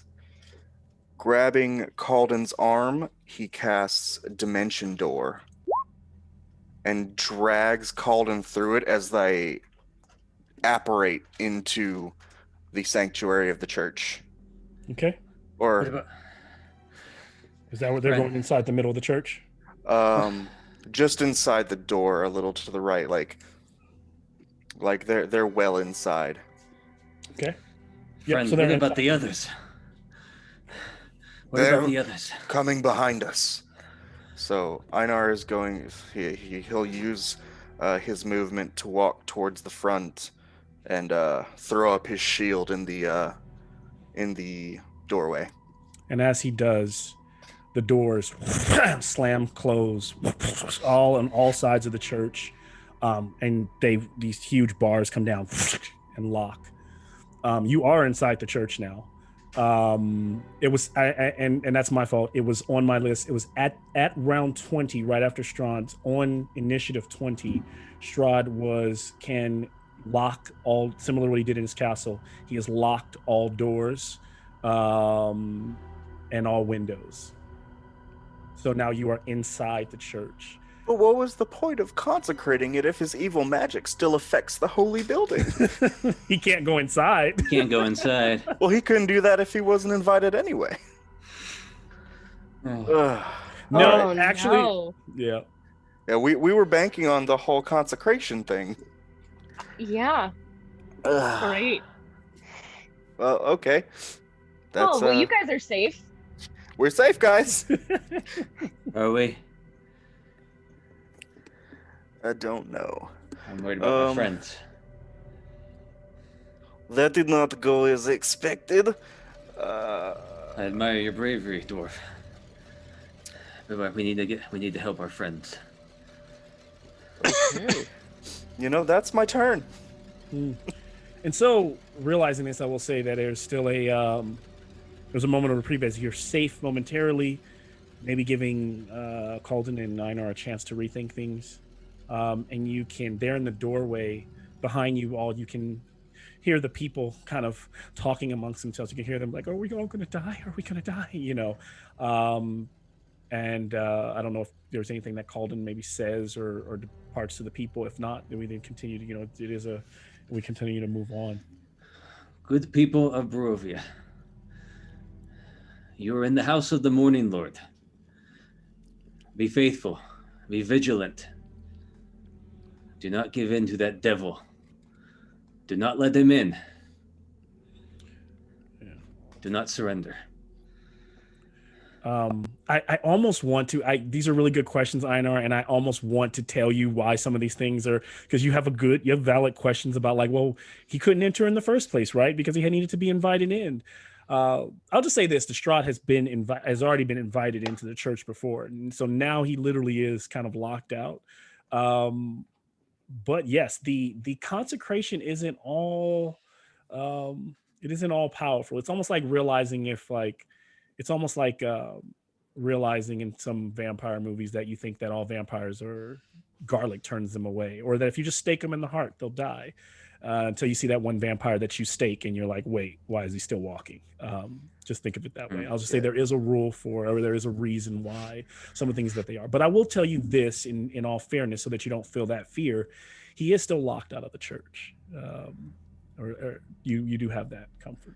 In Einar's brain, the usefulness of the Morning Lord is quickly decreasing. At this moment, the camera kind of starts to pan over and push towards the graves behind the church, as the moist earth from all the rain begins to move. Strahd never travels alone. Sometimes it's wolves, sometimes it's ghouls. Today he travels with his zombies. Old bodies, old people who've died and who've rested for, you know, maybe for years, maybe some people centuries, in the sacred grounds of the church. The dead is rising this night, and they are shuffling towards the front of the church. So they'll all move 30, so just about there. Some all rough estimates.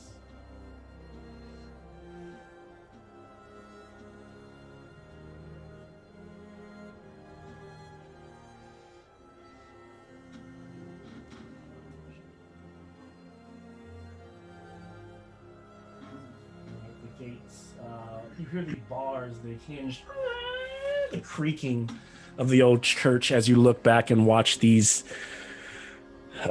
decrepit bodies rising and walking into the fray. The men who, the last few soldiers, are like, turn from Strahd and ready their weapons as the zombies march forward. I love the look on you guys' faces because I didn't put them on the board. They've just been standing there like terrain the entire time. As we move from the zombies, they're shuffling. Actually, they might move a little slower. Let me make sure I didn't move. But after them, it will be 20 feet. So I'm going to take them back.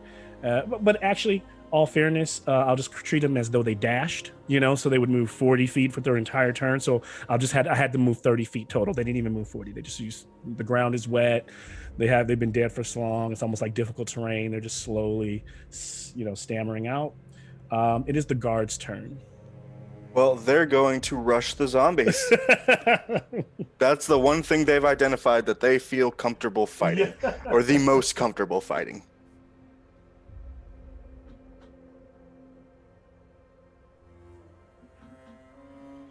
Yep, so there are a bunch of guards, about 4 guards that can make attacks on 1 or 2 zombies. All right, I'm rolling those really quick. We have a, let's see.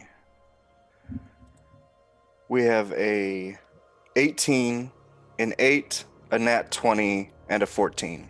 Okay. Let's do them all separately because these zombies are a little bit differently than normal. Okay. So let's start with the 18. So the first slash First slash does how does. much damage? Let me see. That does 3 damage. 3 damage. Okay, and that zombie will take it.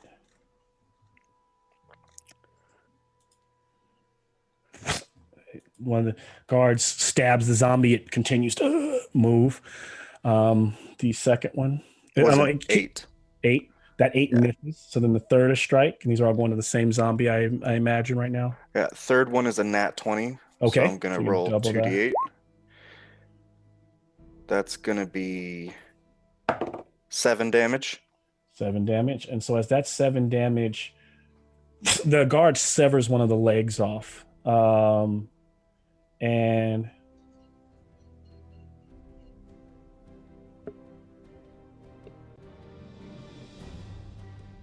oh shit!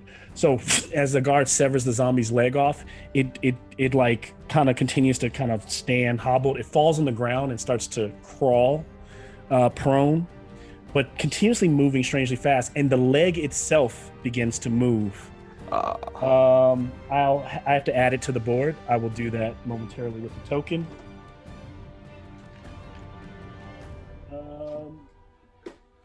And that zombie took 7, you said, right? And then there's one more attack, right? Yes, the last attack was a 14 to hit. So he is to choose. Do you want that to be towards the zombie or? Oh wait, one of those I said missed, right? It was an 8. What was it? Mm-hmm. That hit. That hit as well. Oh, the 8 hit? Yep. Our armor class is very low. Okay, so that one was a 9 damage. Okay. And that one 9. He cuts off one of the arms, fall off. And now there's another arm on the board. So 2 separate limbs. It takes another 8, you said? 9, you said. I think you said. Yeah. 9. Okay. So the zombie itself is looking haggard and almost dead. It's still alive. Kicking.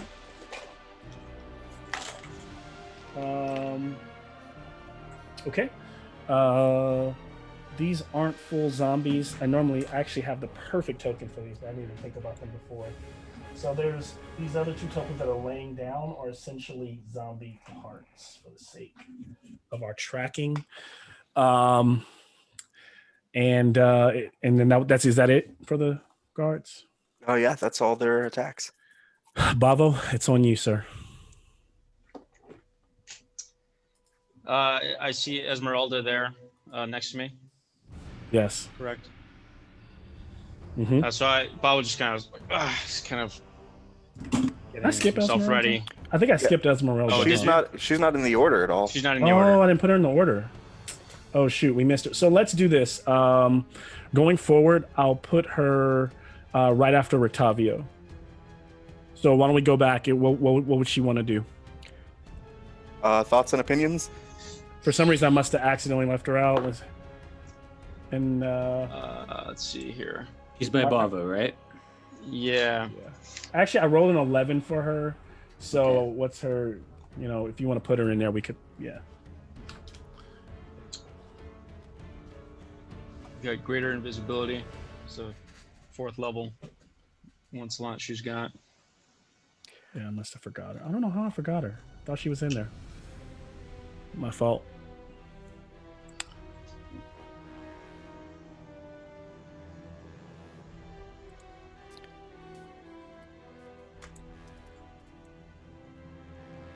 See how much damage Magic Missile can do at a certain level. Yeah, she got magic missile.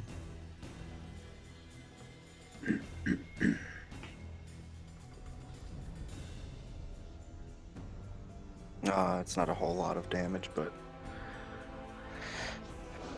she could do Lightning Strike again. Strahd's literally standing up top like a weather vane. Yeah, the lightning bolt. Yeah, what do you think? Yeah, I mean, I'm assuming that's specific enough to not fry our good friend Fate at the same time. I think so. Let Let me. me see. I really don't know. I mean, Technically, by the rules of the game, if she's going straight forward, he's not. Actually, I don't know if it's a grappled character in the line of. I mean, by the rules, by when you lay out the. If Strahd let Actually- Fate go, then it should be able to go in a straight line. Yeah, so it's a Yeah. straight line. It's 10 Right. feet wide. I mean, I want everything in me wants to make her test that because, like, she could, of course, she could say, "Oh, it's 10 feet on this side, right?" So it just goes that way.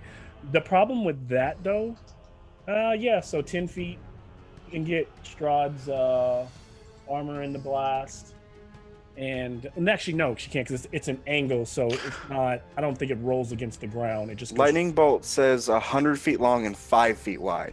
5 feet wide. Okay, so it is just a straight line. So she can hit Strahd. I'm gonna say she doesn't. She doesn't hit. By the rules, she doesn't hit Fate. Okay. To what level we want to cast that at?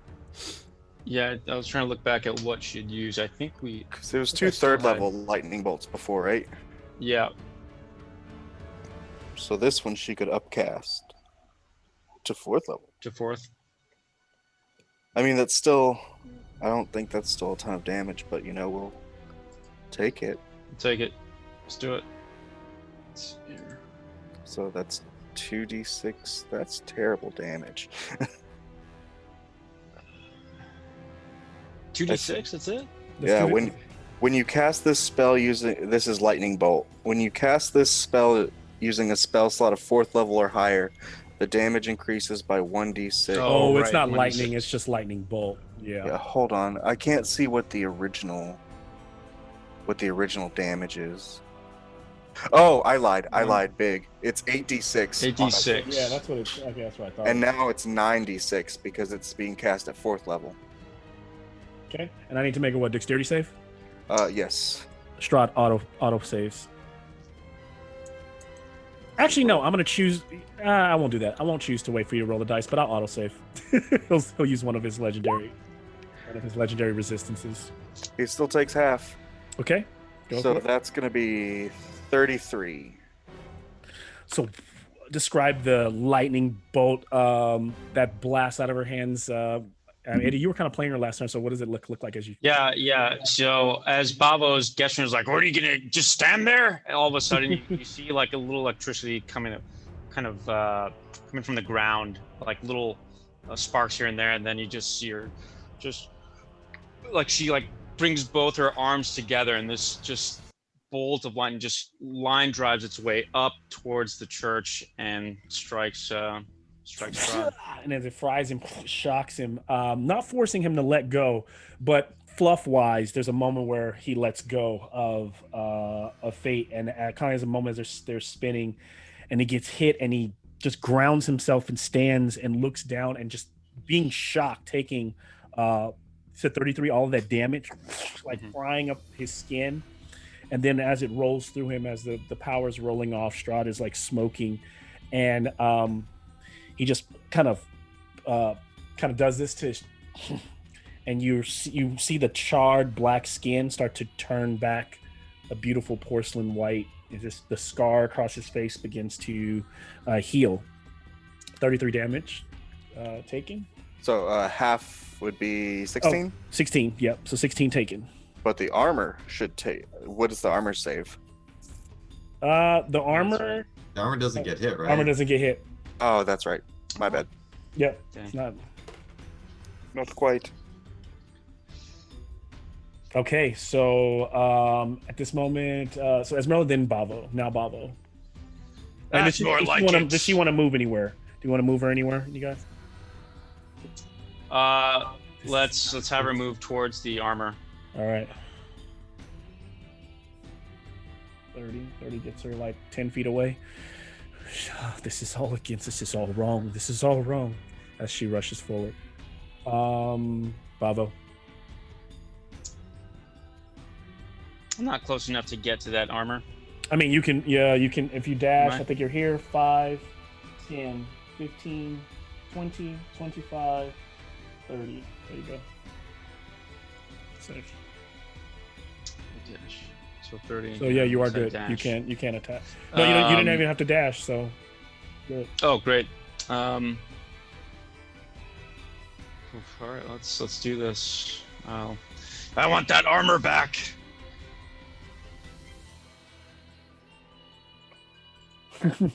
Okay. Fate is so screwed.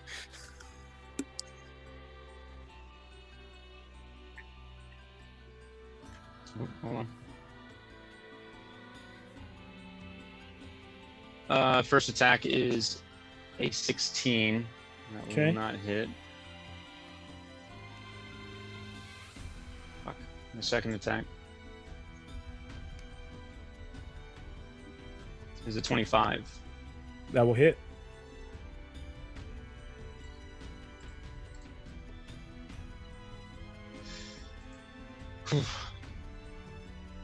And I will, using my Dragon Slayer, I will hit for 15 damage. 15 damage to the armor. The armor will take 15 magic damage, right? And Yep, magic weapon. are you done with your attack?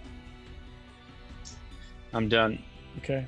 And as a reaction, Strahd will call the armor back, and it flies up and reattaches. Did take the... So as it locks back on Strahd after he's pouring off that steam is pouring off from the thunder, he just like armored up again.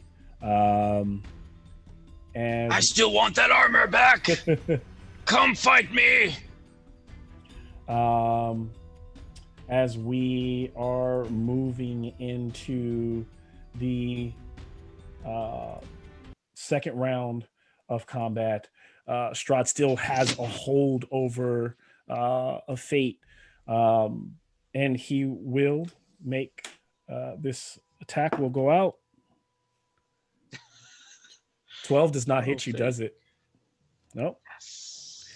And so Fate is kind of resisting the clutches as Strahd tries to, draw inward. And oh shit.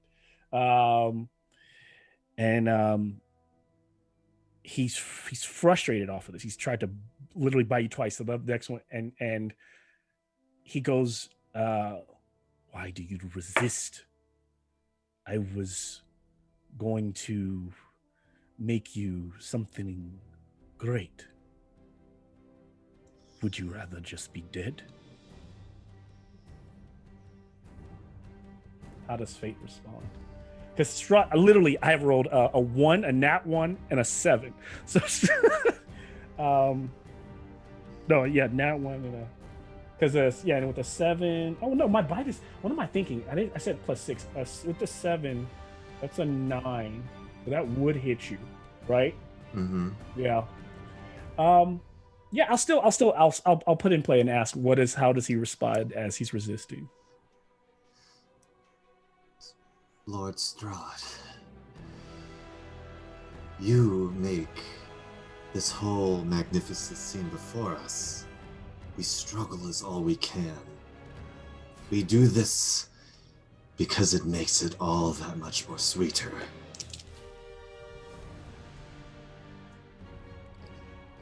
This is what I live for. The passion. The adrenaline. If I do not give it my all, it would be a disservice. And that is why I like you. So give it your all and live again, Fate. And his claws go out and he bites down into him and he levitates off the ground for a bit. And as he's draining like the last bit of blood out of him, he holds him like out so that everyone can see. They're kind of like floating at this point. Like, he has him like up here, kind of high above. Things are collapsing, but he has him. And then as he lets go of Fate's body, it slams against the side and rolls down the other side of the church. And Strahd is still up here. Now, actually, let me give you the full damage. So it's 5, 6, 7, 8, 9, 10, 11, 12, 13 necrotic damage and 5 piercing damage. Fate, are you down? 3 hit points. Yeah, you had 3. So you all see Fate's body flung over the way, not down where you are, but on the literal other side of the church. Strahd kind of like, it's almost like he lets go of him and he just happens to drop him so that he rolls that way. And he doesn't do it in a very maliceful tone. It's just almost like out of the pure passion of the bite. Like when he rips away, Fate just kind of falls out of his hands. And Strahd is like sitting there kind of taking it in as he's just floating. He lands back down like a cat, puts his feet on the ground. I love the blood of those that fight. And as he opens his eyes, his face has gone full demon and dark. And Fate is down on the other side. I don't know if there's anything that Fate kind of sees as he starts to fade to black. But other than that, we move to Strahd. He has one more strike. And so Strahd will start to scale like a cat. He walks very gracefully. 5, 10, 15, 20, 25, 30. He's about right here. Really like right there. And he's standing looking down over Rictavio. Oh, his armor's on, so he can do it. Okay, so it's with his last strike, looking down on Rictavio, since he bit twice on he will that same move with he holds his blade out to Rictavio and he looks down and he goes, Hunter, you've interfered, for the last time. And jeez, the second one rolling a Strahd. A 10 does not hit Rictavio, does it?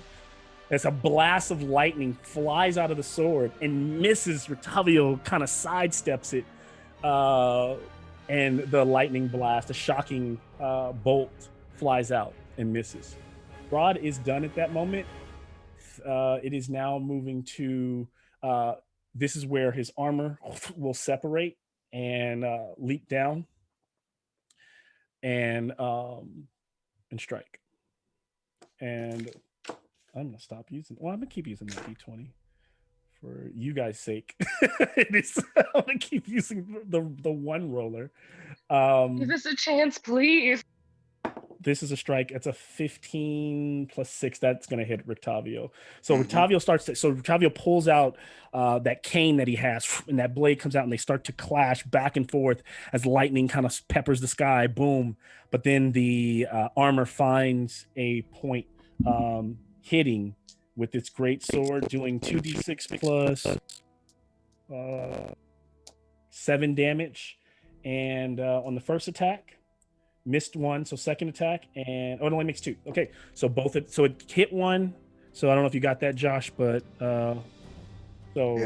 Yep. That's what happens as they are locked in combat. What's the damage? 7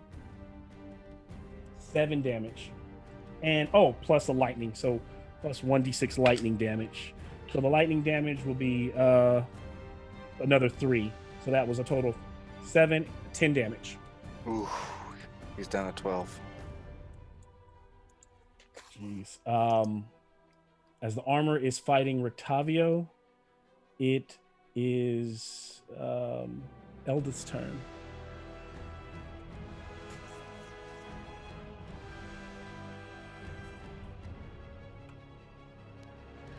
Are the other baddies that are on the board are behind us, right? They're the zombies? Yep. And the only other one that's in range is Strahd and the armor on our end? I mean, you can see them, so if you had like a range, pretty much it's in shot, but... Well, interesting.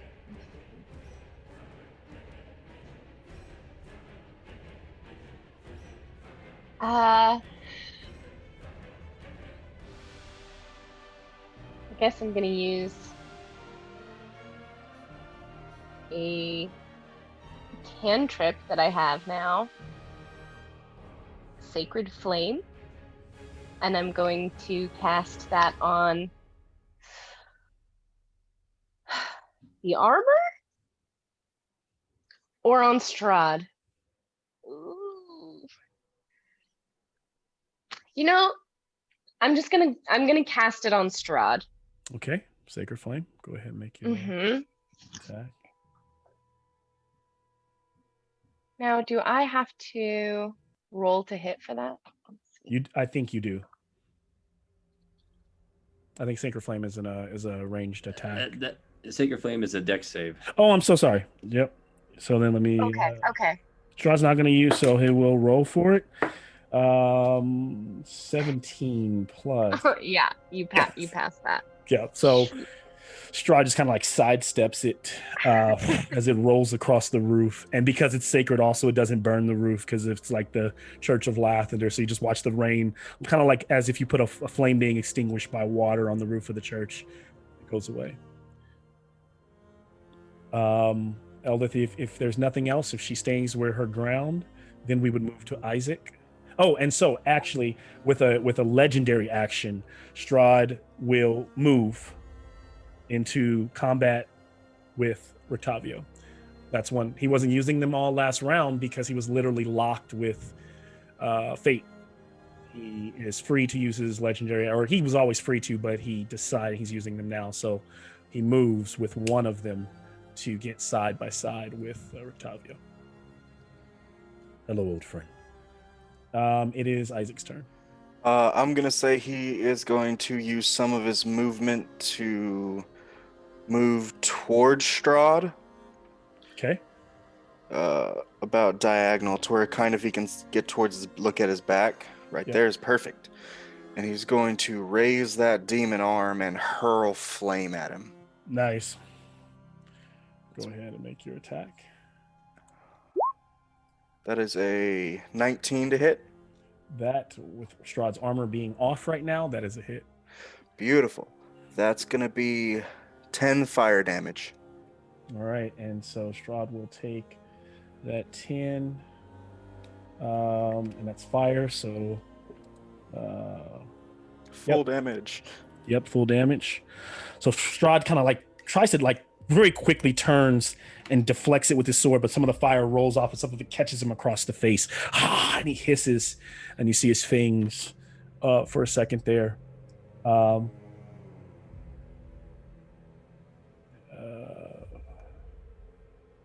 Okay, so he can only hurl flame once, so he has like 2 attacks. Yep. Okay, so yep, he hurls flame.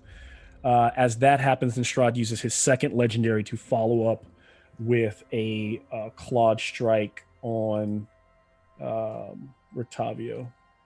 Oh. That will hit as just the roll alone is a 13. And he strikes him doing, let me roll damage.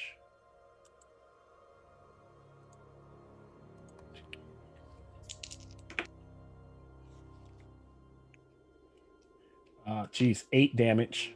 8 slashing damage. I'm rolling really low. He's still up somehow. Jeez. 4 HP. Attack. You fight. Did I ever tell you fight well? As they're kind of like clashing, ching, ching, back and forth under the moon. And curse you demon. Continues to fight back. And as they fight, we move to Calden. Okay. So, can I... The nearest bars... We're right outside the door, correct? Mm-hmm. Is there bars there, or do I have to go to a window to see outside? So yeah, you can... Well, if you need to see outside, you can go to a window. If you're trying to break the bars, yeah, you would have to try to like open the you can try to open the doors, but you're trying to see out. Yeah. If you're trying to see out, the closest... It's literally what you see here. I would say you guys... It sounded like... Tell me if I'm wrong. It sounded like you guys are here. Mm-hmm. So, is that right, Josh? 5, Okay. 10, 15, 20, 25, 30. You're like right here. It's really pushing it. I think that you have to get up in the window. You need like a full dash so that you can see out of that window. You're looking for Strahd. because the windows are also high, right? It's a church, so you Yeah, either yeah, are absolutely. climbing or you're not just walking along and looking out, right? You'd have to kind of get up. There is like I remember the way I had the floor pan. So there is a balcony. So you'd work your way up to that balcony and start walking across, but I think you still need a dash, so you wouldn't be able to get there with a move and be able to act until your next turn, or you just use the entire turn to dash to get there and be standing here. And because of course, if you got here, I think that you could go here. But I think that he takes anything here where I think Winter Splinter creates a line of slight sight distraction, and that's gonna be like 75% cover for Strahd. Yeah. What about where I can see my friends? Oh, that would be easier. Like you can get right to these windows right here with one move. Okay. And from either there, of these two windows. And from there, could I see Rotavio as well, or no? He's gonna be at a +4 disadvantage to sight as well. You can see him though. I'm gonna say you can see him. It's worth a shot. I'll do it. I'm gonna go there and do a mass heal on the 6 I can see. Okay, I'll allow it. Let me see. Bavo. Wish poor fate was there. So Bavo, Eldith to Esmeralda, Rotavio, myself, and Einar. All right. Yeah, that's a bonus action. I'll do it. Oh, here we go. It's not gonna be like too much, guys, but we'll see what it is. Every little bit counts. 11 hit points. That's good. Thanks. Damn good. Yeah, man. And that was a bonus. Could I? Oh wait, no, hold on. I don't know if I could do that. The other spell might be a single. It probably is, but let me check. Yeah, that will work. That's one full action. Okay. Yeah, I'll just have to wait until. But I can't see Strahd though, correct? You can see him. He just has what the hell? I'll try cantrip Sacred Frame. I mean, why the hell not, right? I mean, so you can cast. Oh, it's a cantrip. So okay, yeah, got it. Yeah, so Sacred Flame, yeah. So it's just a +4 to his AC. Oh yeah, that's a dex save. It was the same one that. Dex save. Yeah, then yeah. he gets advantage. We're thinking advantage. thinking of a different spell. Yeah, I keep thinking of that's. We're thinking of spiritual weapon. That's what we're thinking of. Yeah. Okay, so he got a 19. Yeah, he's fine. Plus, yes, before he even adds his. So he's fine. As you Sacred Flame, the shot goes off, misses slightly. Did you already roll damage? I mean, the health that they get back? Yeah, so it was 11 hit points. Yeah, so I'll do that right now. So everyone, so that's Esmeralda, all of us except Fate, unfortunately, and our 2 other heroes, Esmeralda and is it Rotavio? Mm-hmm. Yeah, so that's 6. Yeah. So Ez and who else? Rotavio. Benefit. All right. Let's Bring Esmeralda up to 84. If this is still the 11 from earlier. Yeah. And then Rotavio climbs up to 15. Oh, we should have been using Cogman to do protection. What this Cogman do? Yeah, he could have been rolling his protection. He's up as a next. reaction. Well, he has a reaction that he can reaction. That's defend right. Rotavio. Oh sugar. Oh well, We'll it is remember what that it for is. next time. Yeah. Okay. But he is up next. Yeah, he's up. Oh yeah, seeing his master in distress, he's gonna try and punch Strahd with his arm blades. All right. And so I need to start tracking these, but I did 1 legendary action to move downwards. I attacked Rotavio. Did I attack Rotavio twice already? Yes. Yeah, Yeah, so you I'm did, up, yeah. I'm up. Yep, so just tracking my legendaries. And Okay, then you go did a for it. legendary to auto pass the deck save. Or is that the same meter? No, that's not the same. It's Okay. it's just an ability called legendary. Okay. It's just legendary resistance, but it doesn't take a legendary action. Yep. Okay, so Cogman moves in with his arm blade. Two arm blade attacks. So the first one is gonna be a dirty 20 to hit. It hits. He's hitting Strahd, right? Yes. Yep, hits. So that's 1d6 plus 3. So that's going to be 5 slashing. Split in half, I think, is 2. Yep. And then another arm blade attack, which is going to be a 24 to hit. That's gonna hit. And that's going to be 4 damage, slashing half to 2.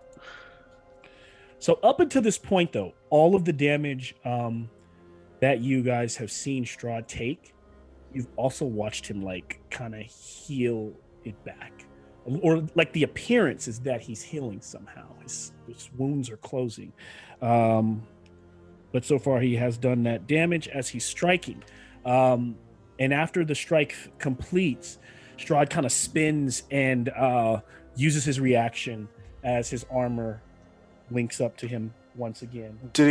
How many does he have unlimited reactions? He has a reaction every turn. This is his first time using it this turn because we're on the second turn. He used his reaction this turn to detach the armor. No. The armor is an actual assailant. Oh, okay. Combat. So on the armor's turn, it leaves Strahd. He can use a reaction to call it back. So good call though. So I'll just mark it. Yeah, I got confused who was reacting when. Yeah. So when he uses the reaction, he's calling it back. That's all he's doing. Okay. When it's the armor's turn, the armor can just stay on him, or it can leave and go on the offense. Okay. Yep. The good thing for you guys is that because it's so high in the early initiative, when it leaves, it drops Strahd's AC. So right now it's on him. And okay, so then who are we at next? Rictavio. Okay, what do you guys like to do with him? He's not in a great position, guys. What is he gonna do? Yeah. Still got more cure wounds. He can do it on himself. That's true.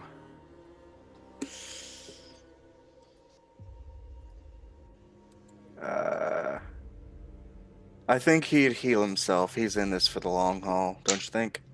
Yeah. Do you think you would burn a 5th level spell for it? Or When do you think you would keep it? I think if he's locked in combat with Strahd fighting with his cane, he's gonna put that back into himself. That seems valid. Let's see. A 5th level would be 5d8 plus 4. I think he would. This is his whole mission, his purpose. Yeah, and he needs to stay up to achieve that mission. So 5d8 plus 4 is 24 healing for Rictavio. So calculate that.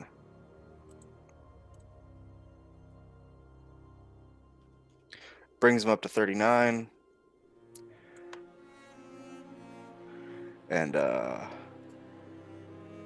let's see. Yeah, I guess he's just gonna, thematically, he's just still clashing canes with Strahd. Mm-hmm. Strahd watches him heal. Cute. They continue to fight. But Einar. Einar, waiting for this moment, he's going to run over to the window by Calden. He's going to get up and look through it.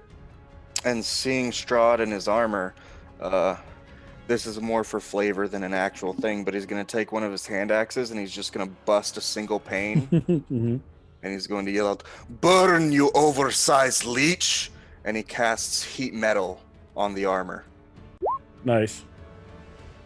So Strahd's going to just start glowing red and take 7 fire damage as the armor itself starts cooking him inside it.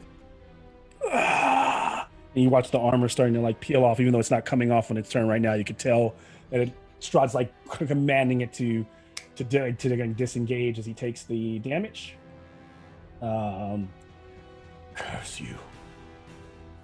Come say that to my face.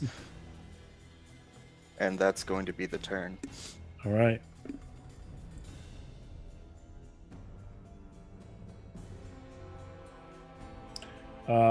We move from Einar to the Strahd zombies as they begin to pile in.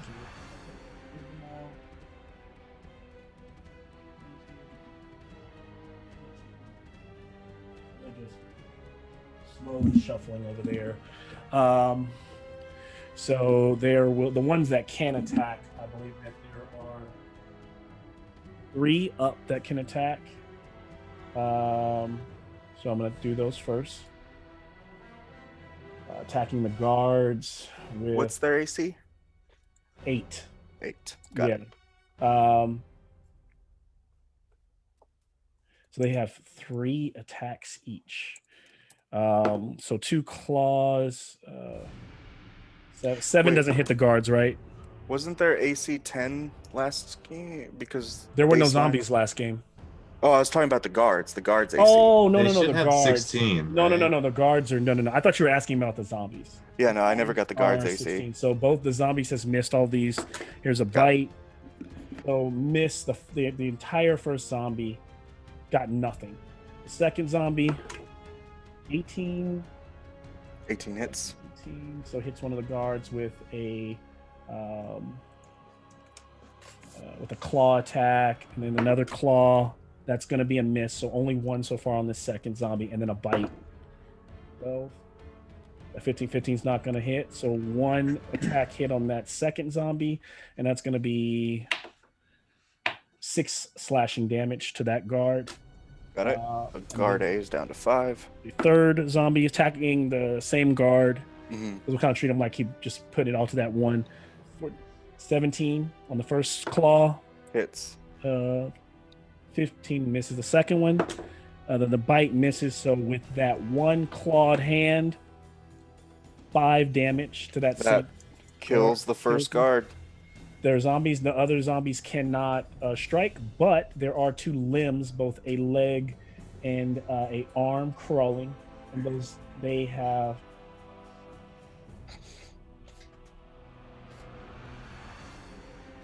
Okay. Glad that you could join. Thank you for taking the time on your podcast.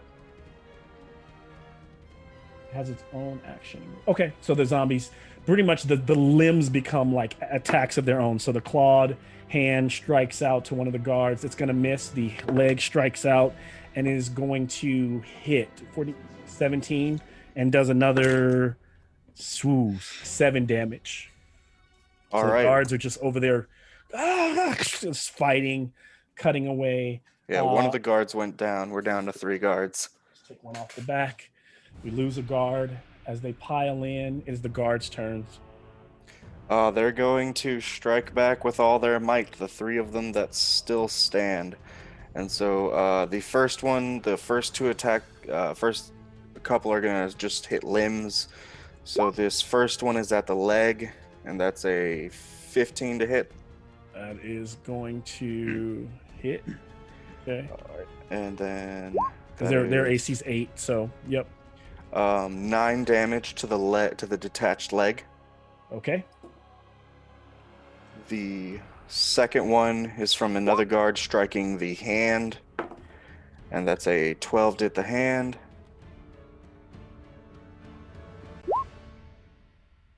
That's 4 damage to the hand. Okay. And then the third guard is also going to take a shot at the hand. That's a 16 to hit.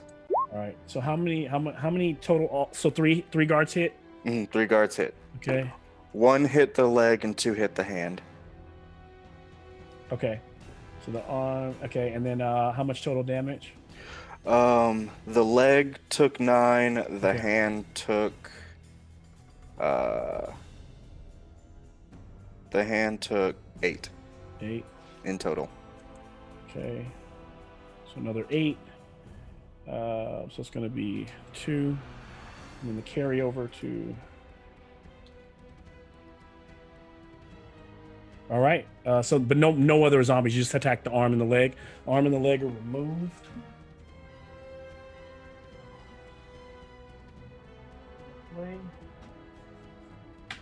Okay. Even though there's 3. Oh, so did one of them miss? Did I miss something? One of them's dead, so there's only 3 guards left to attack. But all 3 of them hit then, right? So Yes. did one of them hit a regular zombie then? Because there's only 1 leg and 1, or was it 3? Well, 1 hit the leg and 2 hit the arm. Oh, I got you. And then 2 hit. Well, because that arm died on the first one, that the last hit would have gone to another zombie. Oh. So I got to roll to see if another part comes off, and it's another leg. So it just Yeah, adds so another.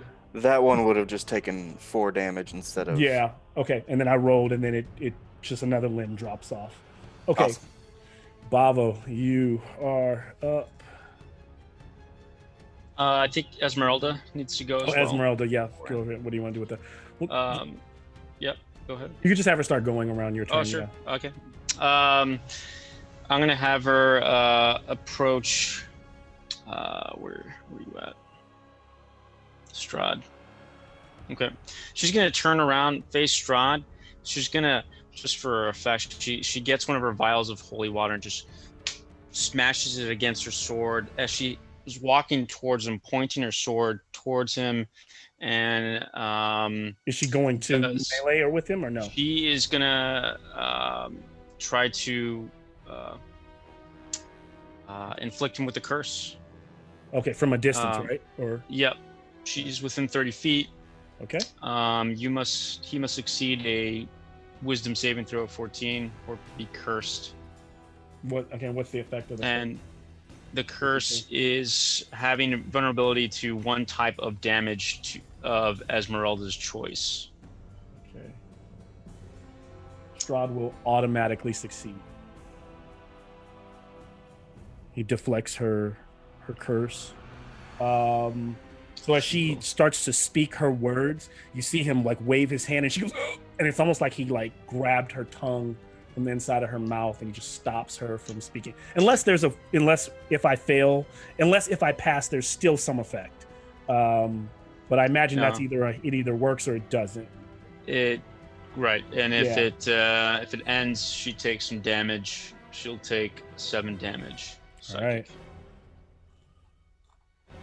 So he just halts her as she starts to come out in command, and then he just stops her. She's at 24. Esmeralda is? Yeah. 24 life? Yeah, unless I had that wrong from the last. She had 9 damage from the firebolt or from the fireball. Did you add the 11 I put in last round? Oh no, I have her at 84. Oh, 84. Oh shit. Yeah. You have her am I looking at? 84. So she took. Oh, because you're right. you said I'm she sorry. took 9 damage the entirety of the last game. Yeah, you're right. Yeah. Yep.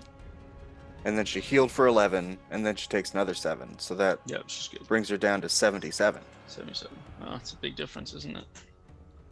She all right? Or- So then we go to Babo, I guess, and what is Babo gonna do other than gonna attack Strahd? Go for it. So he goes 5, 10. Tu papa. Yep. That is a 20. Okay. Does that hit? 20 will. His armor's on, so that will fail. Okay. That first attack. First attack. So you and him are like, at this point, you like Bavo and Strahd are like clashing blades, and 25. that will hit. Dead straight. Get you. And that is 10. 10 damage. 10, he'll take it with the magic weapon. He takes all of it. Come on! You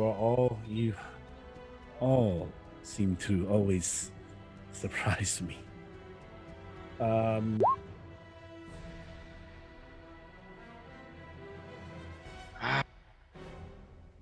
Does he have another attack? Or is that it? No, I just wanted to make Okay. a weird Babo yell there. So now we're at the end of the second round. We're moving into the third. But I don't know if I didn't say anything. I thought somebody would maybe call me on it, but I did skip Fate's turn to make a death save earlier in the round. Oops. But I didn't make a mistake. Fate is laying on the other side of the church, And Strahd, he has these 2 puncture wounds in his neck, and as we kind of zoom down over like a bird's eye down over his body, he's it's almost like you need a penicillin shot. Like you feel your lungs closing up. It's almost like you can't breathe. You feel like this poison is coursing through your veins, and you can see black veins running across Fate's face.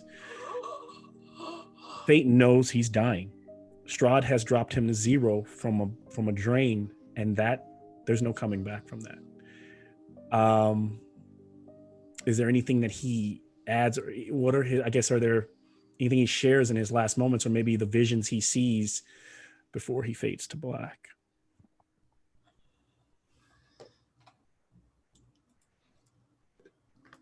Laying on the grass behind the church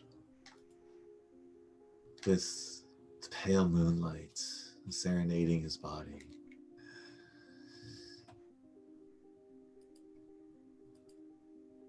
He looks up to the sky.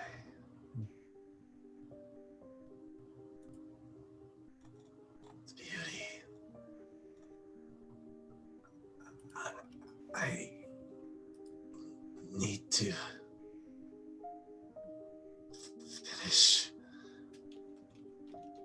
my passion. Not yet.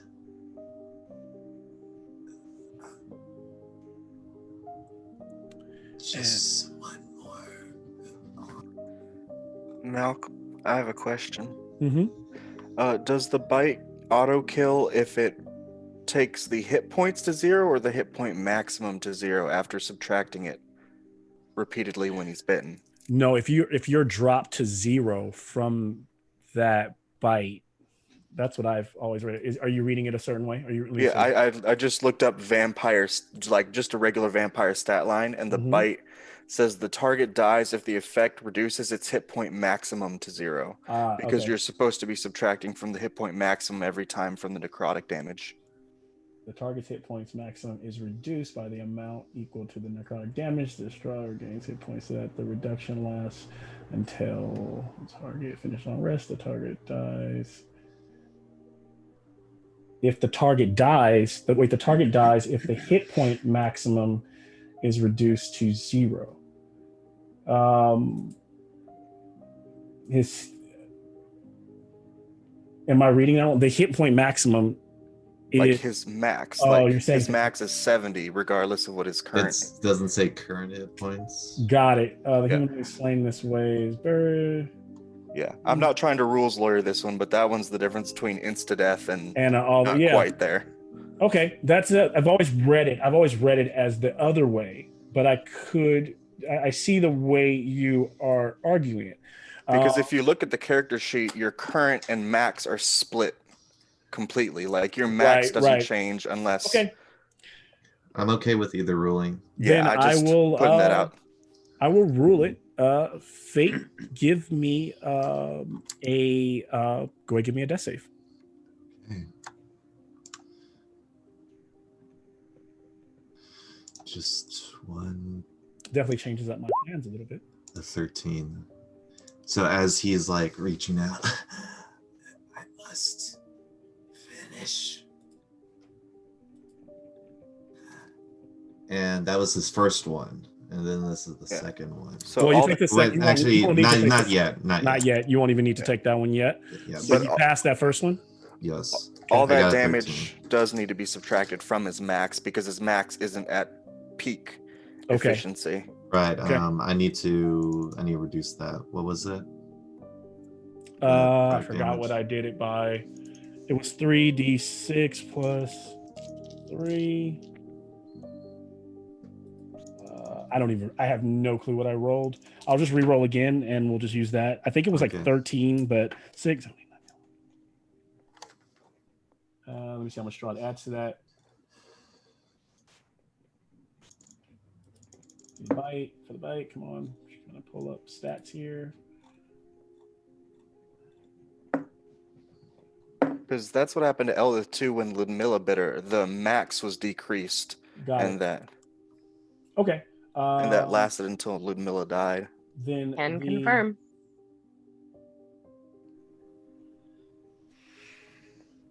So the because I have two different straw. That straw bite is so 1d6 piercing, 3d6. So we're at 15 damage, 15 down. We'll just do that. So he's still back there fighting, but still same fluff wise. That skin is kind of turning black. It's coursing through his veins. As he's fighting, we then move to the top. Strahd is. And Strahd is just very kind of sick and tired of all of this. And so steps back for a moment, fireballs this entire group here. It's going to be a 20-foot from...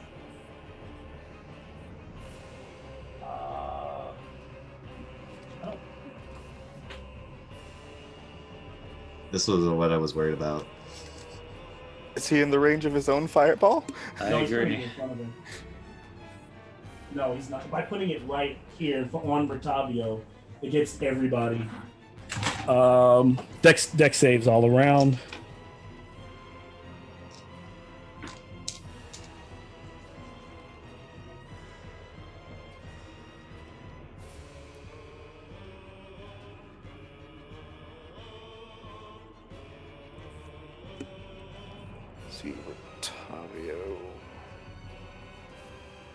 Rolled another 40. Very high on his. It's either 40 or 20. You fucking fools. I've liked this dance so far. I rolled a 3. Oh, no, he didn't hit you, Eldith. You're way back there. I can only get You said all around. Oh, no. I'm sorry. I when I was putting it down, hopefully you saw. So I got Esmeralda in it. So it's pretty much Esmeralda. All the NPCs and actually all the NPCs and Bavo. Yeah, actually all the NPCs and Bavo, because all the other guys are inside. So it's really just Bavo and all the NPCs. So Bavo, yeah. Rictavio got a 13. That's a fail.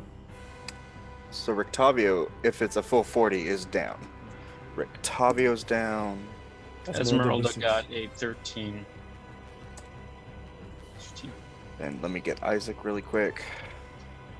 Strahd will then move and spider climb. He starts to like clatch onto the wall and hisses, climbs up high. Isaac got a 15. All right. That's also a fail. Jeez, so he takes a full 40. What is the DC of it? 18. Yeah, okay. Yeah, he's down to 16. He's not dead. And Winter, as he does this, lighting the area, Winter Splinter goes up in flames and becomes like a burning effigy or whatever, just like... So it's like the tree just lights up and is just burning there like a light in the church. People inside clutch each other close. Yeah, for flavor, Strahd is also still burning. Yes. He's still encased in his red hot metal armor. Oh, yes, he is. So when it's at the beginning of his turn, he takes more damage? How does it work? No. Or my turn. Do I take it right now? No, it's I have to use a bonus action on my turn to repeat the damage. Okay. But for future reference, as long as he has the armor on, he has disadvantage on attack rolls and ability checks. Okay. All right. But fireball is neither of those, so. Yeah.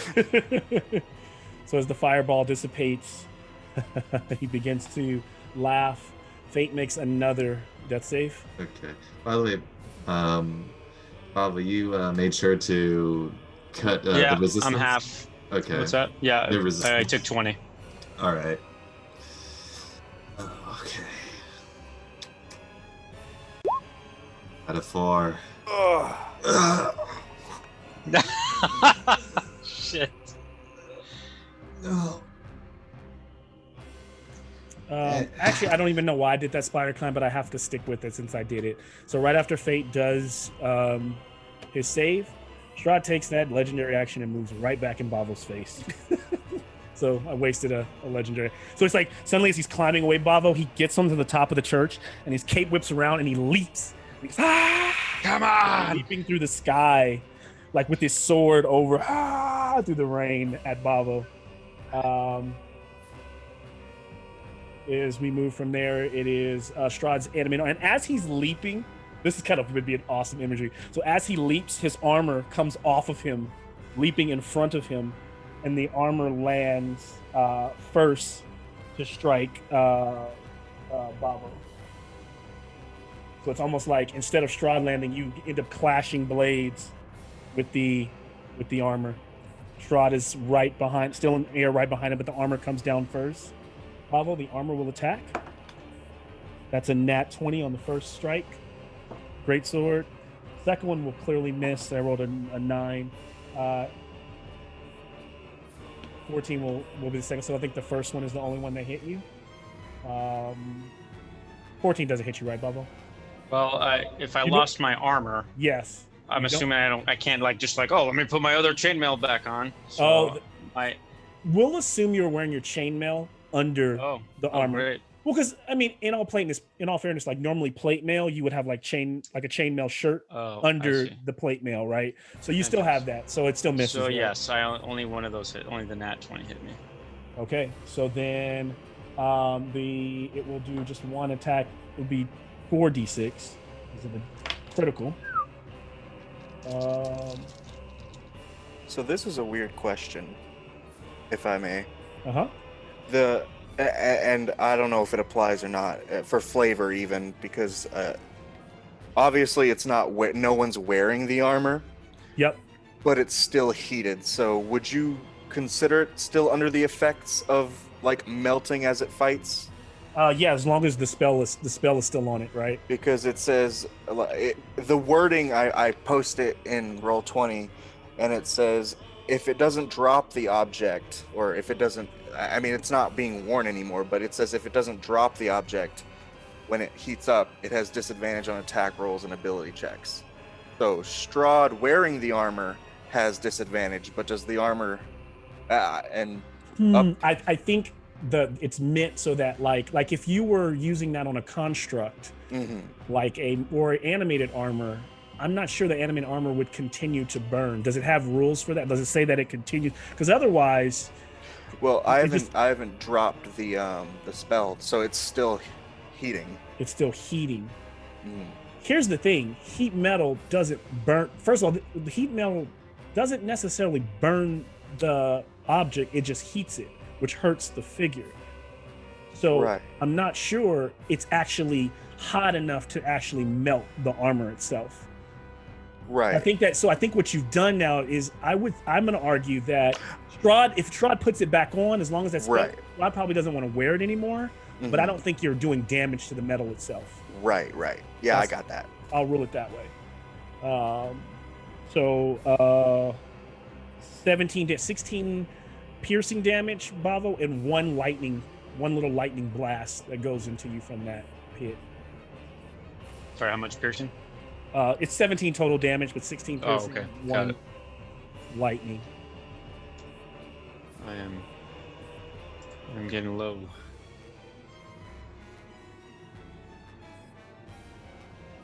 And then we move. Get low. So it was the Strahd's armor, and for all intents and purposes, game-wise, Strahd would be moving within fighting distance of you, Bavo, and from the legendary, and then it is Eldith's turn.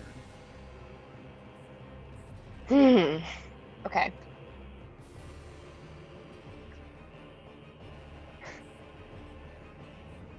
It seems.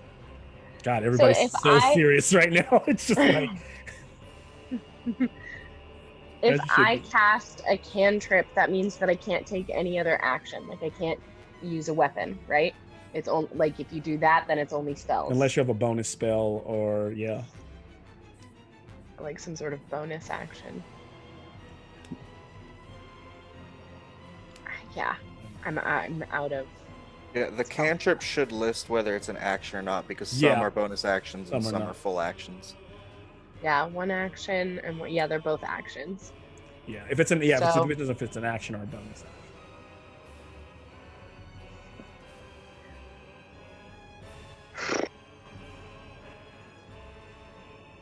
So I could go back and fight the zombies, but I think if we fight Straw, then those zombies won't be a big problem.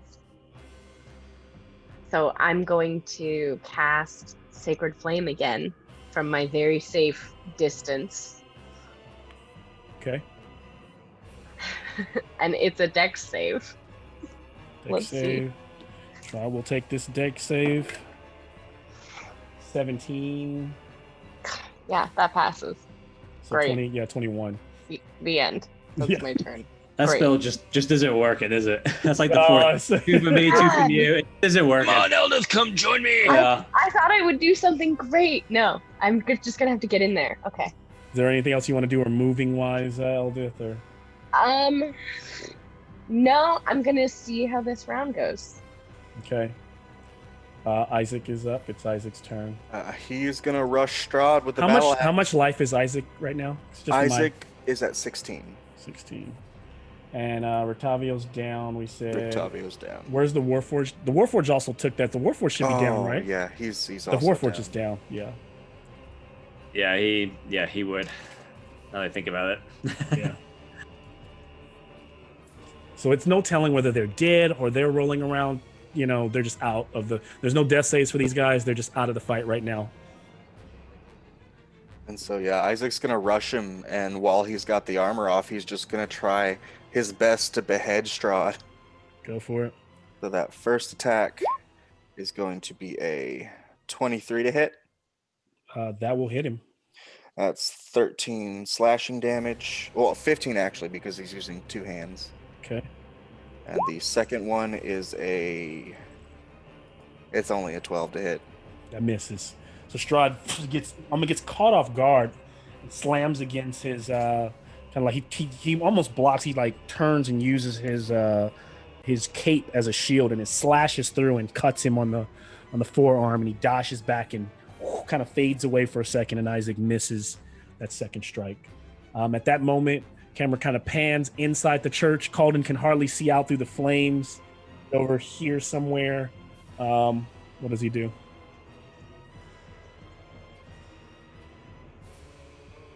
Calden, you are up. So I mean, Yes. you could easily move, I guess, over and I know. be over. He's thinking about his friends. What can he do? Feels so worthless in here.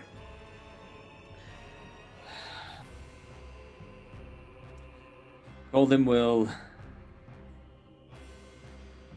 So I'm in that first window. Is that where I originally was? Yeah, you're at this window, so you could be moving to that one if you'd like. You're like. All right. Yeah. Okay. All right. I'll try to get where I can see. Ugh, I feel like I'm just using spell slots, but I will try to go to where I can see most of my allies, which would be I can get there. I can see about You there. can get there. Mhm. Yeah, I'll do that. What the hell? Yeah. I will do it again. 1, 2, 3. Oh, wow. 6 people, the same 6 get 8 points of healing. 8. So Yeah. Thank you, what do you mean Calden. by the same 6? Oh, you yeah, have, sorry. Do you have that radius? Can you What? get all of them? Hey, yeah, so I can get here. Hold on. So 60 feet. So who can I see? Oh, so you can. Okay, yeah. Is it a 60 foot radius? Yeah, here. So mass here. As you call out your restoration, up to 6 creatures of your choice that you can see within a range of 60 feet. Okay. Um, Okay, then that's everybody. Yeah. Awesome. That should bring Rictavio. I mean, It does not eight. bring Rotavio Ah. back. They're NPCs. They are down. They're Then. not coming back. Okay. So yeah, they are. I should just remove them. They could But- be. They might not be dead, but they are out of. They're not playing. They're not making death saves. All right. So and Einar, that includes you and I. Right. I mean, it's. Hey, I'm almost at the full, but my hit points are so small. What the hell? We are gonna hit with this one Eldith. I am gonna do Sacred Flame on that devilish bastard. Get him, Calden. Get him. Come on, Calden! Well, that's up to Malcolm's roll. Yeah. May the dice gods smile upon us. 14. Oh, that actually hit. Oh, Yeah. All right. Get so 'em. here. All right. Touch the plane. Here we go. It's 2d8. If I can find my 8s. Oh, there they are. Oh, 10 points of radiant damage. Okay. Take that, thou foul beast. 10 points of radiant. I'll take it. So the flame rolls across Strahd. He burns. He whips it off really quickly off of his cloak. Continues to fight on. Paladin has cast it. Kind of looking through the window. The Warforged is gone. Isaac is still up, and Ratavio's down. And then we move to Einar. He's going to use his movement to go to the same window that Halden is at. He's going to kindly shove him a little over to make some room. As a bonus action, as a bonus action, I'm going to break 2 panes of glass, just enough for me to get a good look out there. Mm-hmm. Gonna rip off his Raven Queen holy symbol, wrap it around a hand axe, and toss it at Strahd. Okay. Go ahead and make your attack. That's nice. Here's hoping.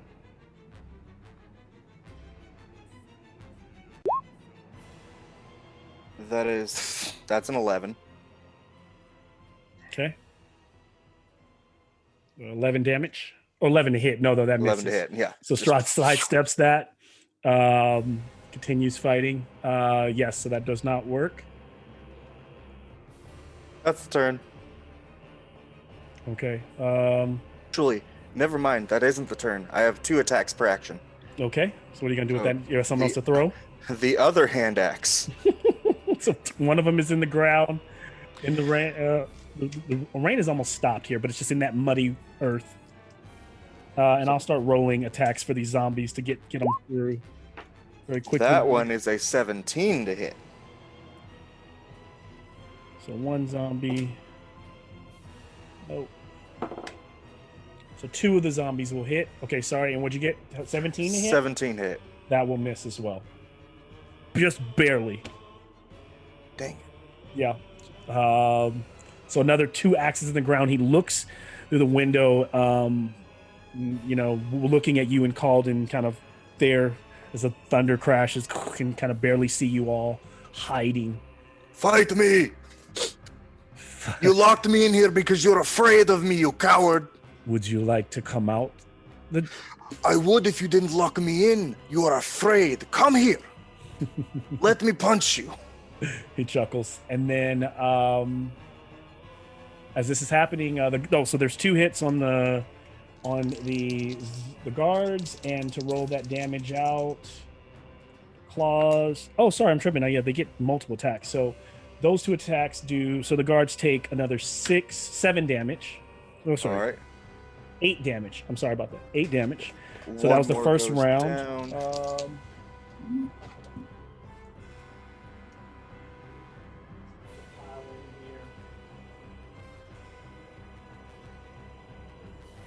That was the first round of attacks from the. How many zombies are left? I only did 4. Jeez. Okay, so I got 2 more to roll on that first round of attacks. That was a D12. So those don't hit. So I'm doing these all together. I'm just rolling literally. They make 3 attacks each. So there's literally. There should be 5. You killed 1, right? We are 2 guards down now. No. How many zombies are you down? Actually, Oh no! don't know. Actually, you're not. All the no. I'm tripping. I was like, I thought some of the zombies are dead. There's still 6, so then that's why I was rolling 6 dice. So then this is the second attack. None of those are gonna hit.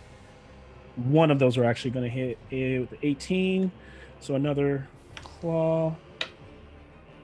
So another 3 damage. So they get a lot of attacks, but they're pretty shitty on those attacks. Last round of attacks. I'm rolling 3 twice. And nothing. So 2 guards left.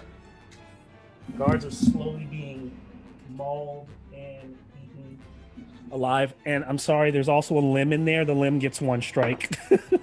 That's a 13, 14, 15, 16. That the 16 hit him? 16 just hits. Just hits. Another 4 damage. Got it. So it's like a George Romero movie over here.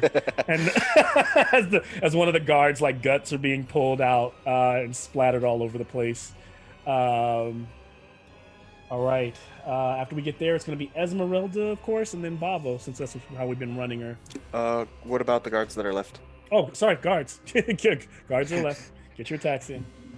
They're gonna do their best. Oh, the first one's a miss. That's a 7. The second attack is a 15. That will hit. So that's gonna be 1d8. That's 4 damage. By the way, if these zombies seem really freaking strong, it's because they're called Strahd zombies. They're not in the normal monster manual. Okay, so that zombie keeps getting cut, and a limb falls off of it. Jeez, so over there. All right, you want to keep attacking, or do you want to? So that one zombie that is almost dead is literally like has like 1 arm. It's lost a leg, and an arm. It's like 1 arm crawling, and you've been stabbing that same one, but it looks like it's about to die. Is that it for the guards? Do they have more attacks? Josh is not Josh here. wrote I think that's PRP. Yeah. That's it. Okay. Did we lose him for a second? No, he He'll just. be right back. Yeah. Oh, okay. Gotcha. So let's move from the guards to Esmeralda and then Bavo. Esmeralda's gonna move up towards Bavo. Okay. Can she? She can't attack and give him potions of greater healing at the same time, right? Giving the potions to him would be her full action. I give her the bonus action to hand him the potions. Fantastic. She's moving up to hand Bavo a potion. Yeah, she's got 2 greater healing potions. Actually, so Maybe just 1. she will hand 1 off. Okay. And she will not fight Strahd. I do not think she's stupid enough to continue this. I think that at this point, her being an NPC, I will take control of her. She would grab Rictavio's body and flee as fast as she can. She may not be able to get farther away, but I will allow her to cast a going spell. You know, she can cast a spell, but I don't think she's going to go toe-to-toe, hand-to-hand combat with Strahd right now. Unless you can argue with me on maybe how you see it, but Yeah, no. where's her hit points at right now? She's at 37. That's pretty low for her. Yeah, that makes sense. I'm going to, as a parting. Oh shit! I used my 4th level. God damn it.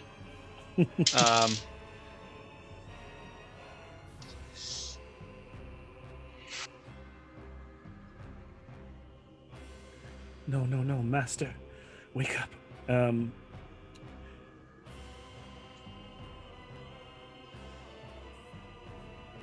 Shit. Does she Sorry. have any healing spells left? She does not have healing spells. Okay. And she has how many potions of healing? 32. Is she gonna give those to Babo? So she would hand you 1. Yeah, I'd say She's gonna need 1 for Rictavio. Yep. She goes, here, take this. This is foolishness. And she goes, if you survive, meet us at the tower. And she goes, meet us at the tower on west of here, miles before the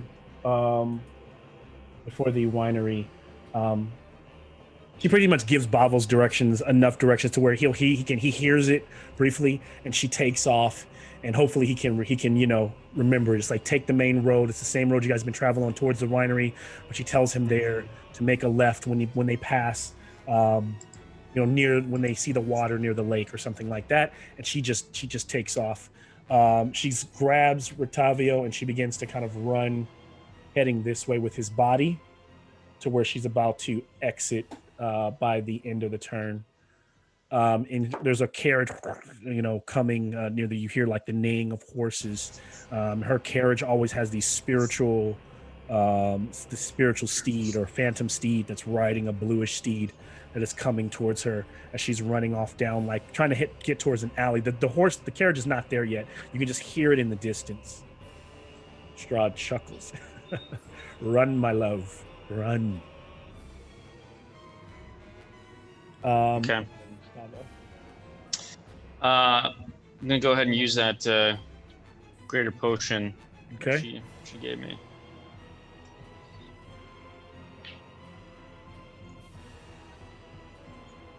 It's 10, so that's 14. Okay. Back.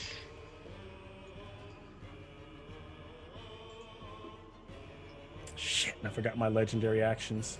But Strahd will, after this, use his legendary action on you, Bavo. Oh, pobrecito. Babo is going to attack. Okay. Come on, get him. Get him, Bava. I'm gonna get you. Oh, I'm not gonna get you with that. So first one is a 14. That will miss. Come on.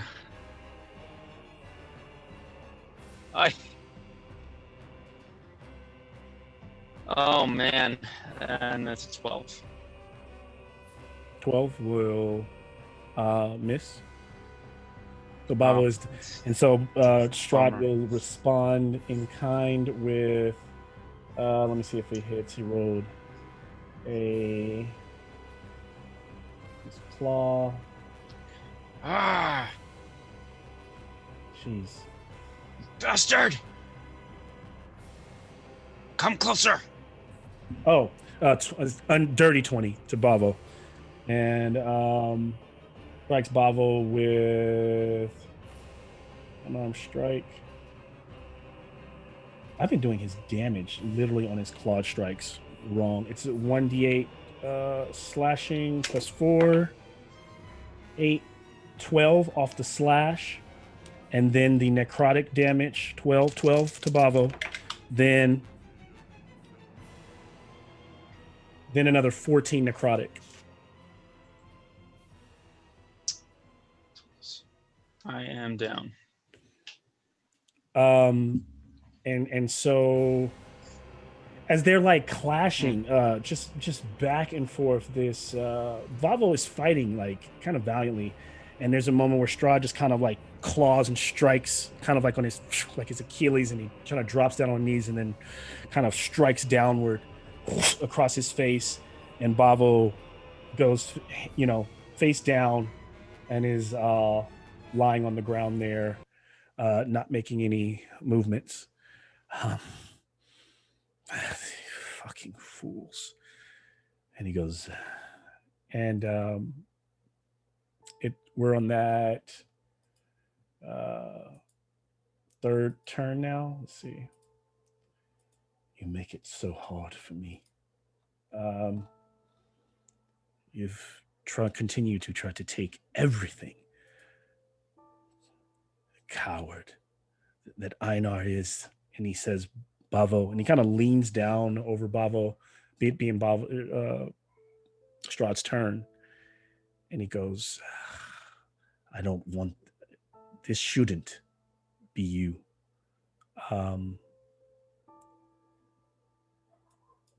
It shouldn't.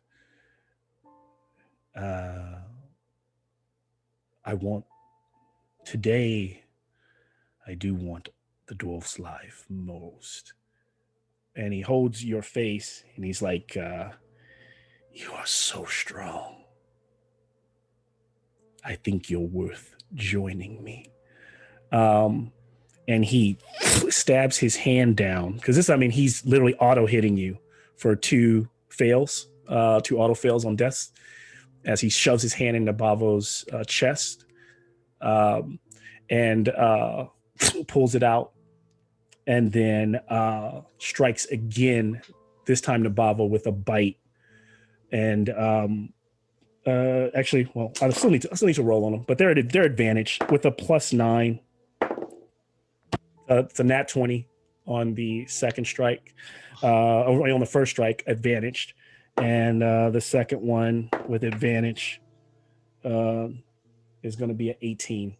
So he's slowly, his cape begins to move and it begins to surround Bavo, and it's like he's feeding, almost as though he is covered up, and you guys don't see what's happening under there. And when he comes up, he looks completely demonic from feasting. And he looks down at his hands, and you see that he's ripped off Bavo's piercings, those ornaments, and he's holding them. And he shows them, he like holds them out to Eldith, and he looks at her, and then he pockets them. And then after he takes his third strike and will strike Isaac. Yep. And that will be for a 28 to him. And that will be a clawed strike. So 1d8 plus 4. He takes 11 off of the slashing damage. And then he takes 10, 13, 18 necrotic damage to Isaac. Does that? Yeah. He beheads Isaac, and you watch Isaac's head fly off, and blood begins to pour out, and Isaac kind of drops over. Bavo, the armor stops fighting for a second, and kind of turns and looks towards the church. They can see, like, as though it's like if it was looking towards watching for Einar. Strahd seems to kind of stand behind his armor. What are the last things that Bavo would like to share?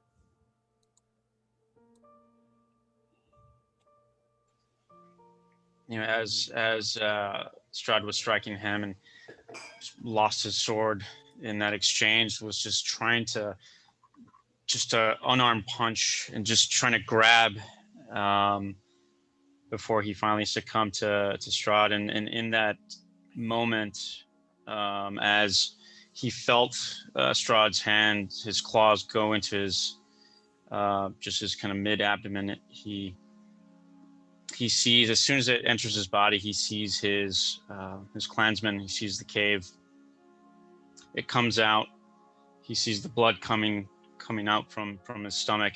As the hand goes back in, he sees a picture, or he sees a cloaked figure standing in front with an arm stretching out that looks to be a dragonborn hand, but you can't see the face. And then after that, say that one more time. I want to get that image. He sees. So it's a cloaked figure. Can't see the face, but as where initially there was no arm, a dragon-like arm, claw comes out of the cloak as he's kind of reaching towards him, and then cuts. He sees no more. Wow. And Eldith can see Bavo's eyes kind of looking back towards her as they're looking cold, and for the first time she can tell that reptilian skin is not bustling, it's not moving. His muscles relax, and he seems to like breathe like a sigh, an ultimate sigh of relief. And maybe in his last breath he can escape the torment that is Barovia. You will never know. Fate, you're making your next save. All right. A 17.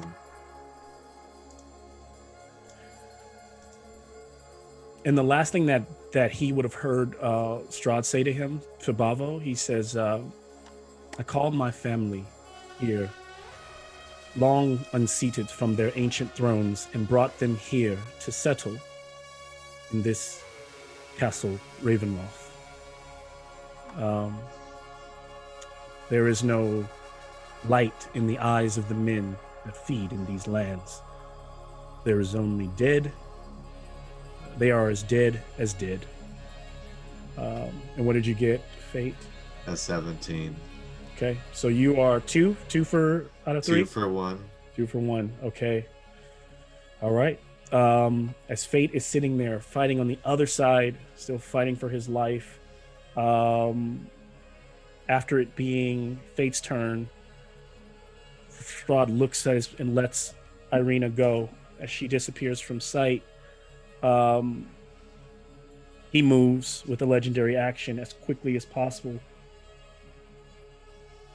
towards Eldith. She sees him just rushing forward towards her. At this moment, Strahd's armor whips around and holds its sword out. And because the windows, you do get the +4 cover, but you've broken those panes, and therefore they're in that opening. Strahd's armor begins to fire those shocking bolts at the window where Calden and Einar are. I did roll of one of the blasts. One hit.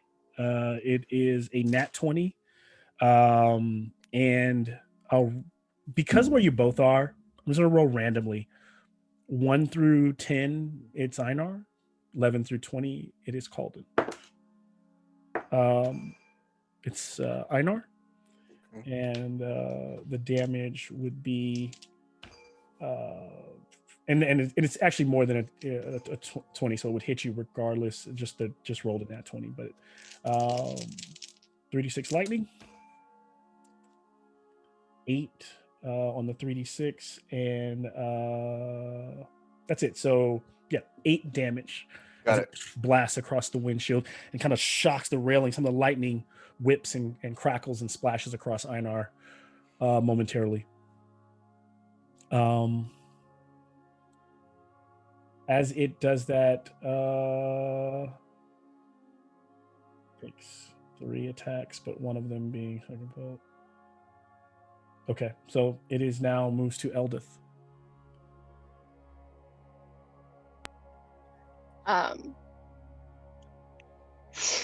Eldith turns and looks to Bavo's body and looks to the roof and sees Fate is no longer there, and thinks of all the fallen foes that all of the people they have fought, and all of the people who have started out as friends and turned out as betrayers and enemies, and turns and looks at Strahd, and she reaches down around her neck and pulls out a feather in a bottle that the Raven Queen that she had gotten, and she turns and she crushes it in her hand and wishes for death and stares straight at Strahd and just hopes that somehow the Raven Queen can come in and help in eradicating this evil that has beset this land. I don't even know if you have this many dice, but Eldith, roll 20 d6s. You can use an app, you can use whatever you want. Just roll 20. I'm not gonna use an app. I'm so sorry. No, go for it. Go for it. Roll Every all single your one dice. attached to yeah. Hey, Malcolm, while she's rolling, Malcolm, your hereditary music is really making this even more emotional. It's right. It's just So why? I'm so it's rough. I know. Will you get that box for me, please?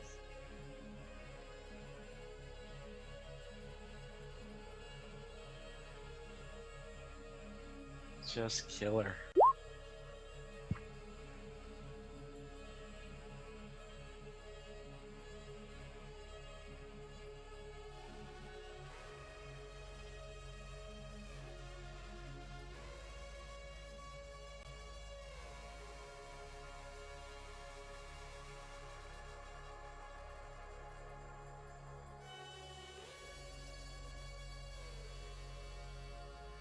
Okay, I'm gonna have to do some math. Hold on, friends. It's okay. Take your time.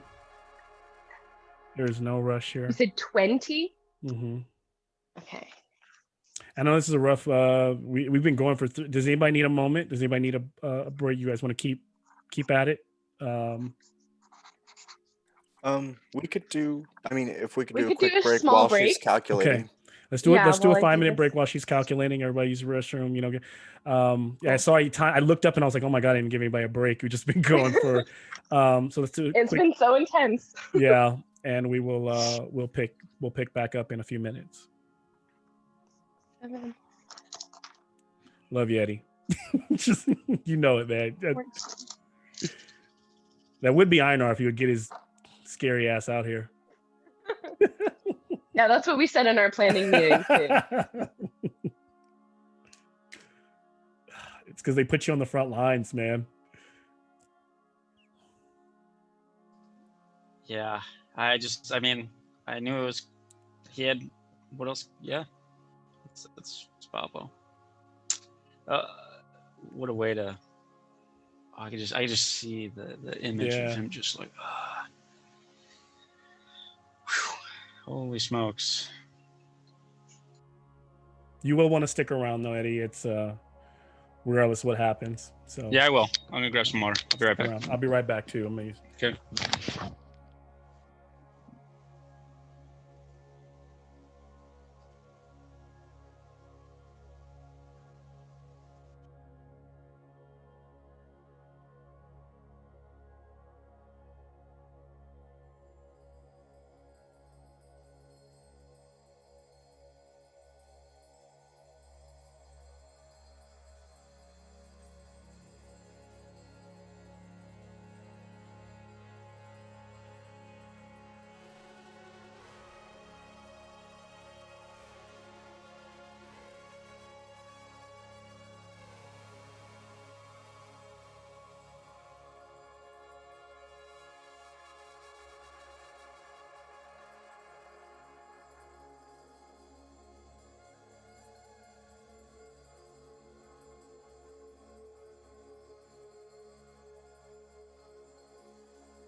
So sad. This sucks. I'm so sad.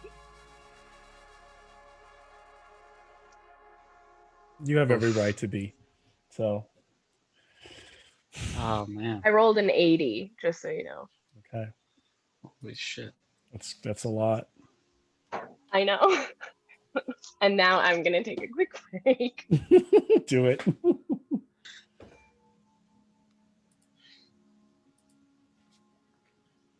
Oh man.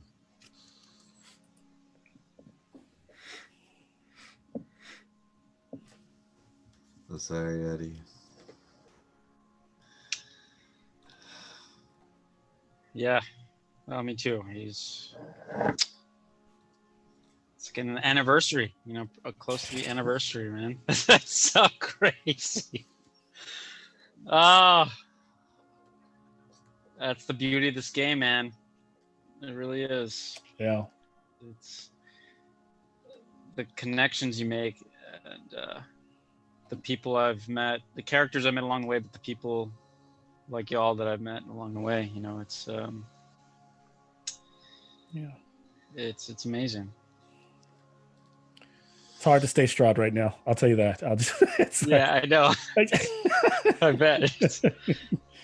Oh, yeah. If it's any consolation, it's hard to. It's. My legs are too short. I need more movement.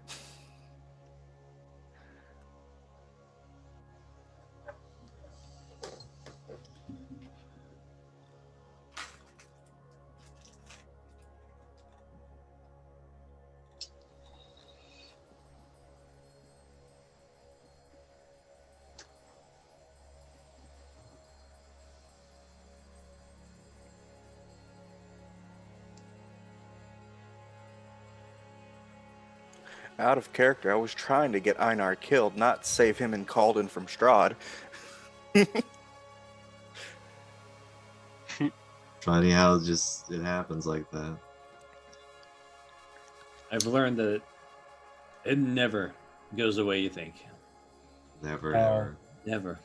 I honestly, I honestly thought that worst case, this would be a much shorter game. You guys, this is amazing to resolve it. Like how strong these characters are. So commendable. I either thought it would be short because he would be strong, Shroud would be stronger, or that they might run or whatever. I just was like, oh, there's so many different ways this could go, and it could probably be over quick. But no, this is a fight. Our plan was to get everyone inside the church, but Strahd ended that rather quickly. Yeah, Strahd knew that. I think that was kind of a thing. He's not dumb. Yeah, and I was actually supposed to slam the doors on the first turn, and I just kind of forgot about it. But it was at like on initiative 20 to close the doors. And I think the consecrate. I think Einar, and I think it works because both the players' understanding of the consecration and my understanding, I think they are a little bit at odds. But I think it makes sense is that it's like when they see it, they it's almost like the hope of what they want it to do versus what it actually does. Because if you remember, the entire point of the consecration was just to keep Strahd from getting to Irina. It wasn't necessarily any other port. If anything, right now though, it's saving these people's lives.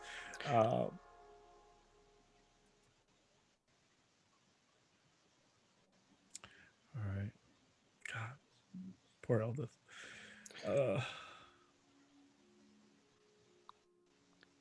Yeah, Dimension Door would have worked either way, but this was not the plan. Yeah, I mean, can you Dimension Door back out? I mean, I don't think so. Mm. Yeah, no, it's a one-time use.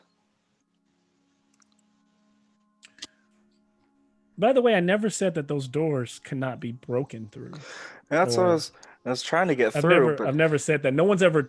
So far, no one's tried. I just thought maybe you guys were trying to use the inside as which it seems like you've been using to your advantage. I know. Well, that and I was thinking my 25 feet of movement, even through 3 turns, wouldn't get me where I want to be. Because I just thought, part of me thought you might just try to bash that door in soon as, but then I was like, okay, I see what you're doing. You guys are like using the windows as your cover and as your support and being able to cast and stuff. So I'm so weak. It's like it's like it'd be such a waste of a movement, an entire turn.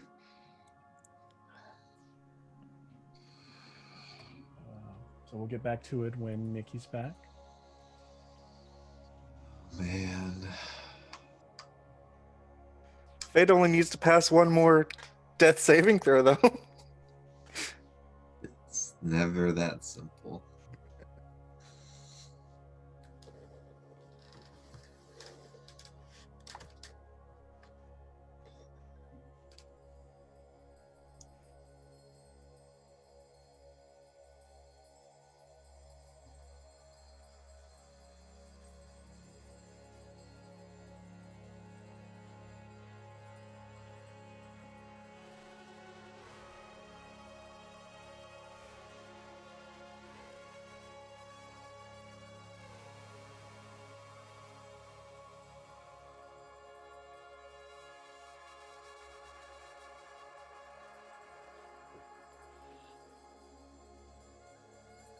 Okay. All right, let's do this. All right. So as Eldith crushes that bottle in her hand, and those feathers kind of spill forth, there's a powerful surge, and Strahd goes, he's pushing forward towards her. He just stops in his tracks as like a whirlwind of ravens kind of starts to, the cloud begins to swirl, and these whirlwind of ravens begin to ascend down onto Strahd.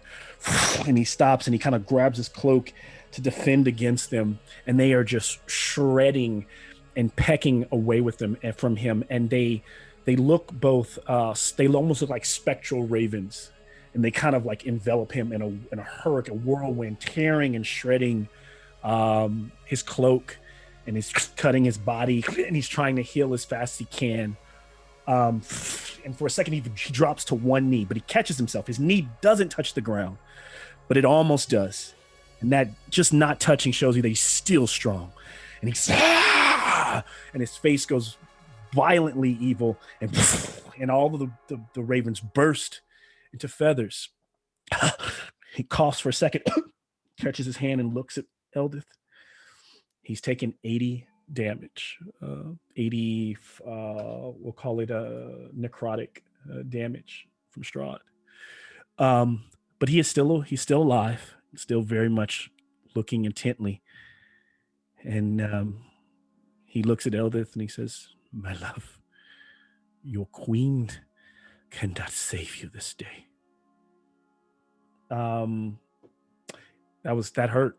hurt. That is powerful. And Eldith, as she does that, Isaac is down. It is Calden's. Actually, no, it's actually Strahd will respond with a legendary action. He's used one so far. He will move into range with Eldith. So that's 2 legend. He has 1, and then so then it's Calden.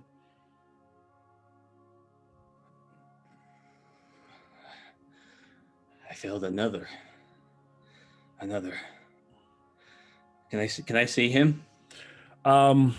It's a similar situation from the last window where he does get, if it's he will get advantage, or he will get +4 from the view. The winter splinter, the burning tree keeps, he's moving so quickly. It's hard to get a good shot or a good look, but you can see him.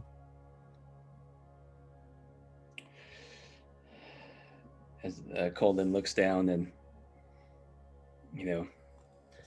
tears start to build up as he feels like he's failed another, and possibly a third one, maybe. Touches the holy symbol on his chest and looks at the devil, and he casts a guiding bolt at Strahd's back. Okay. As best he can. I will roll. Yep.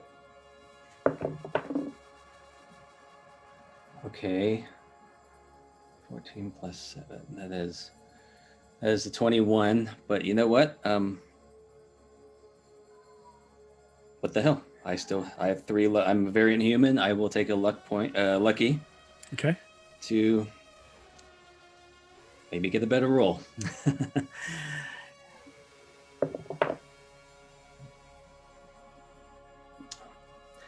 23 wasn't what I was hoping, but a hit, same hit. Okay, that is my last third. The 23 will hit. Yeah. So yeah, that would be 66. Okay.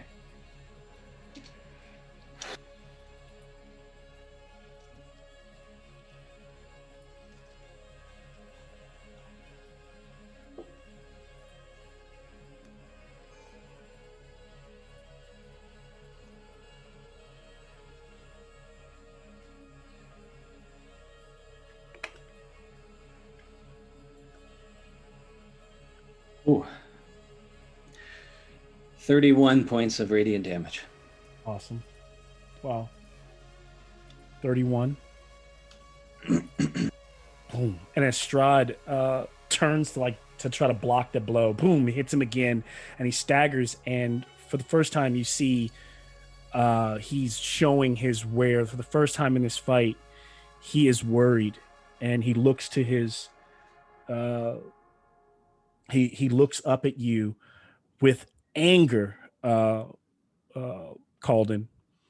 and he looks at you, but he strikes back at Eldith without looking. That is a 19 to hit Eldith with a clawed strike, and that will My be armor class is 19. Yep. 13 clawing damage, and then 17 necrotic damage.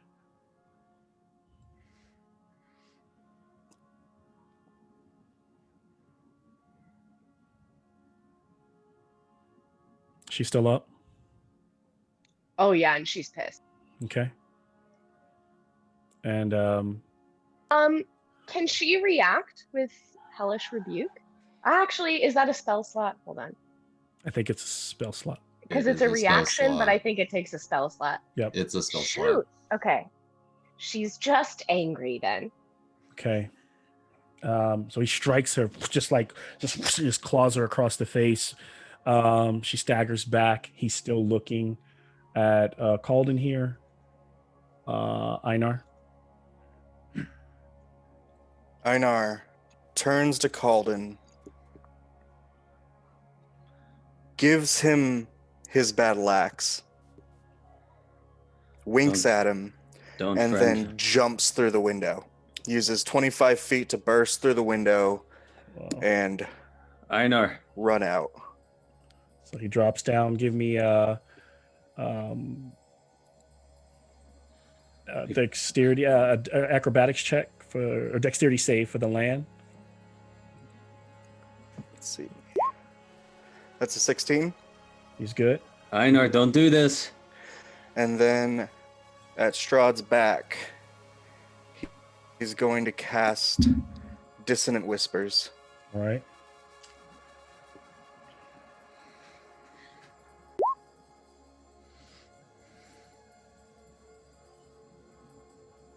That's a whiz save of 14. Okay. Oh, let's save a 14. He will he will auto pass. All right, so that's going to be 3 psychic damage. I think that's his last legendary resistance, but he will definitely use it. Yeah, 3 a day. So he will pass it. He'll take the 3. And he can see the rage in this dwarf's eyes. And for the first time, Einar, as much hate buildup in he's looking at you, he is he's a little fearful. And I have if just I don't know if it technically counts, but as a bonus action, can I say that he grabbed one of the fallen hand axes as he ran? Yeah. Just to have it. So he yes, I'll allow that. raised up his small hand axe and his shield, just glaring holes through Strahd's back. It is now if any of these guards survive this, then they will be able to get their attack. I'm going to do the zombies that are left. There are... Okay. 17. 1 hit off the first. 2 hits on the first strike. Second round of attacks. Another hit. And another hit. That's 2. Okay, so 4 total hits, all doing 4d6 plus 1. I think it's plus 1. Let me make sure. For those claws. Yeah, so 4. 7, 14, 24 damage. And there are 2 limbs, so 24 damage to the guards, and then none of the limbs hit any of the guards. Well, they're very dead. Yeah, so then you start to watch as the rest of the guards are being munched up. And as they die, they would probably start to march, but they're just starting to kind of move forward. They all move maybe like 5 feet this turn as they shuffle forward very slowly, heading towards their master. He beckons them. Guards are all dead. Bavo is gone, unfortunately. Top of turn 4, as Einar is closing in on him. Smiling as Einar rushes forward. He looks over at Calden in the window, and Strahd begins to whisper. He casts Blight on Calden. Calden will need to give me. Now I'll give you the same thing I was doing for you because of the vision, and because it's the church. But you're right there at the window, so it's like right where his power can react with you. It's similar rules I've been kind of playing with Nick when he was at church. It's just within reach. You're not like in the middle. You've busted one of the panes, and the windows are open. So I'll give you advantage on the roll, Calden. Okay. But it will be. What kind of a save? Let me look that really quickly. Sure. Trying to find it.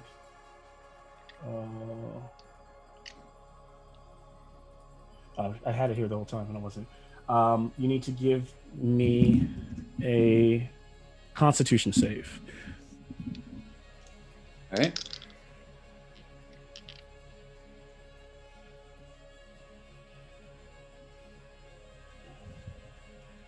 $19. Wow. Passed it. So you do take half Okay. of 8d8 necrotic damage. Oh, shiz. So 4.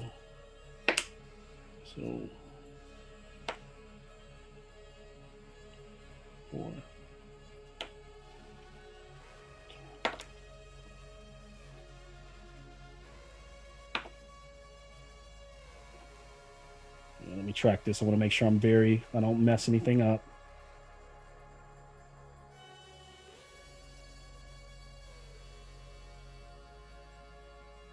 Pull out all the mascules. There's still 3 more to roll.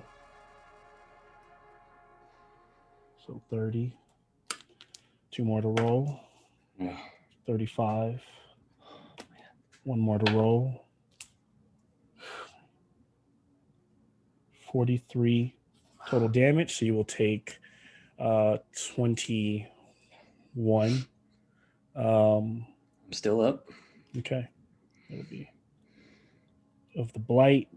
And so your skin starts to kind of wrinkle and starts to kind of decay in front of you as Strahd casts it, and just angrily looking at Einar coming towards him. Strahd will stand his ground as Fate makes a roll. All right.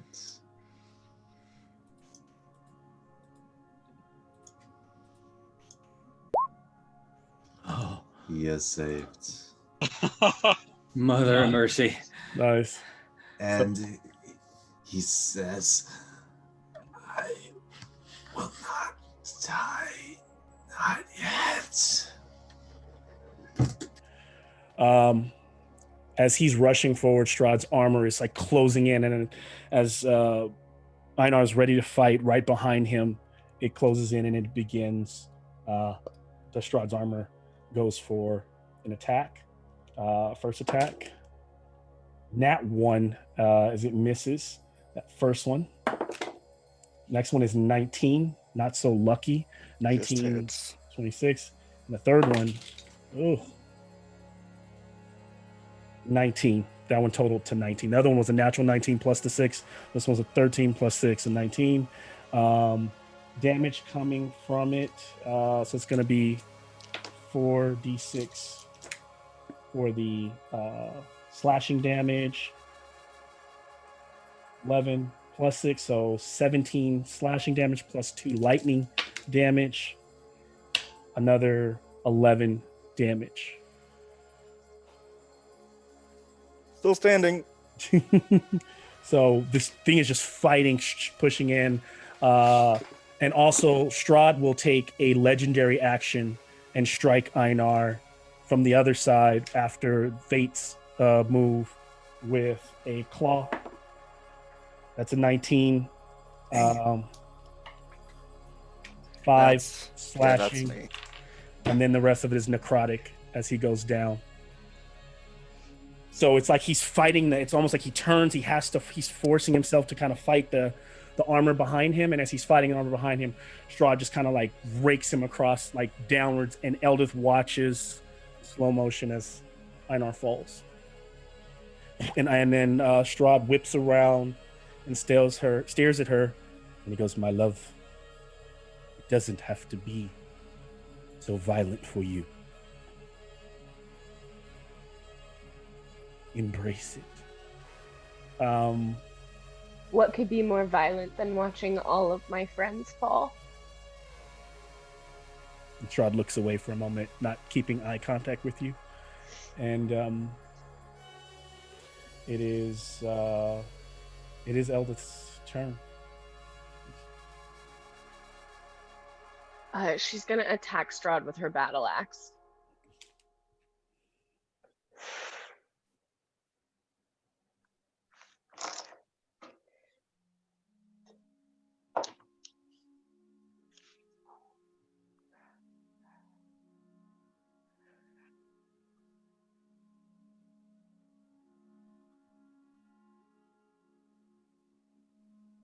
Does a 24 hit? It does. Okay.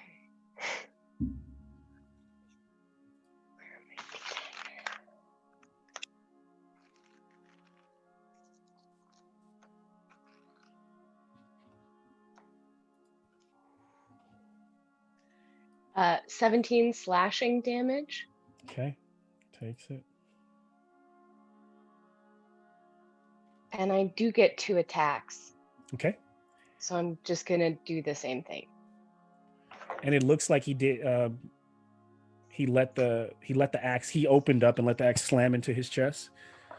And it's just clearly one of those emotional hits where she's just like sobbing and just like with all her might, like hitting him, trying to hit as hard as she can. I'll give you advantage because he's not actively trying to block. She could miss because he kind of like, it's almost like Strahd is just naturally hard to hit, but he just has his arms open to her. And it's just one of those like blind emotion kind of moments.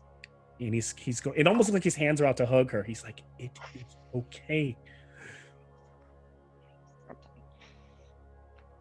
It is okay.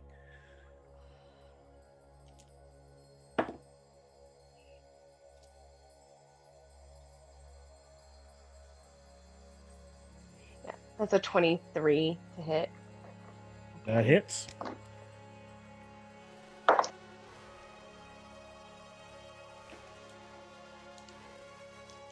And with a 17 slashing damage. Okay. He takes. So this time the axe, she hits him again, and these 2 huge gaping wounds that would drop any normal man. And he is, it's just, he's still coming. And this time, as the axe gets lodged where it would separate his, his rib cage, and he's kind of like bleeding out of his mouth, he says, "It is okay, Eldith." And he strikes, he did 28, and then he does 9 on the claw damage, and 5, 6, 7, 12 on the necrotic damage. Yeah, I'm down. So Calden from the window, can see. He goes. He grabs Eldith by both hands by the throat, and he just begins to squeeze. And he goes, "It is okay." And as she's like turning blue in the face, she kind of like drops her down on the ground, and he kind of like kneels over her. And then when he's done, his hands are kind of shaking. And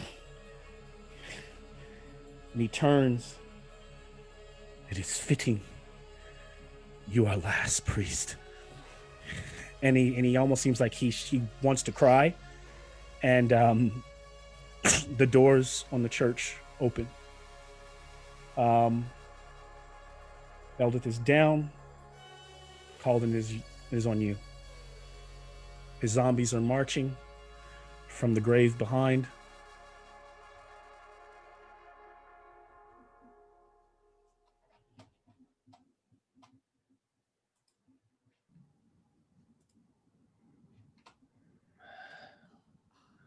What do I do, Father? What do I do? You can run if you'd like, priest, and admit to Lathada that you have failed him this day. Let the people of Vallaki see that their priest is either a coward who will run or stay in the church, or let them see that he is weak and will die at the hands of Strahd. Calden looks at his friends on the ground. I look back at the people who are cowering.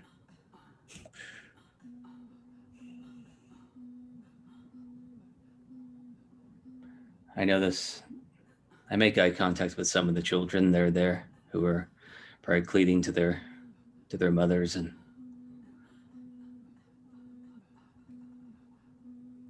Calden begins to walk towards the doorway. Okay. And so as Calden moves, we'll say like 30 feet. So it gets him like maybe here in the church. Mm-hmm. Well, can he see out? He can still see out. And as you're walking, Strahd is responding with a legendary action, and he is walking. He looks like you still have sight. So if you something you want to do with that sight, you can. But he looks like he's starting to walk towards the back of the church. Can I see my friends? You can.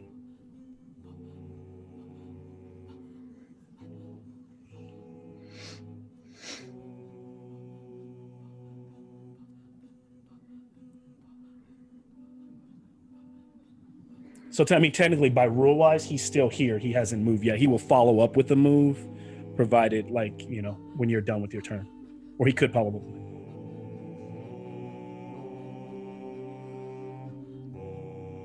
The options are very limited, and I'm feeling the pressure with my friends.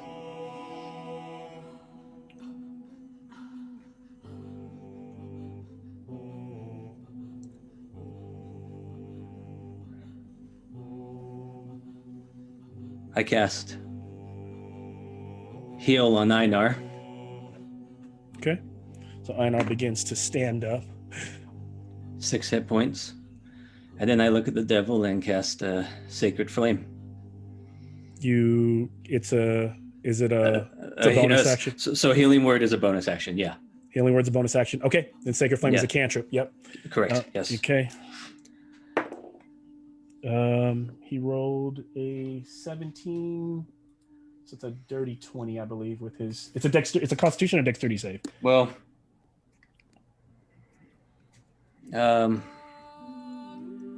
for this is super serious, so if you want to take it back or you want to do something else, you can. I'm not gonna be super stickler if you need to change your mind. I'm just thinking of my friends. Thank you. No, I'm not gonna do that. Sorry, Einar. You're gonna leave Einar down. Wait.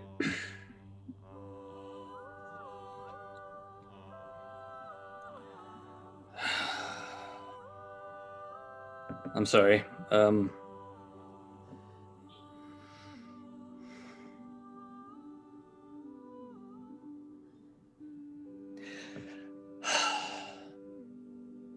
Can I check? I'm looking at something real quick on my spells Mhm. here. Hold on.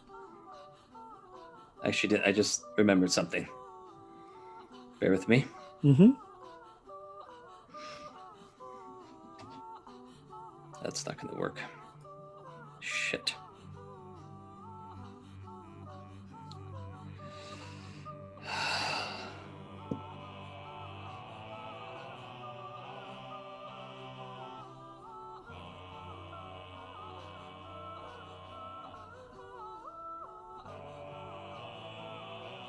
All right.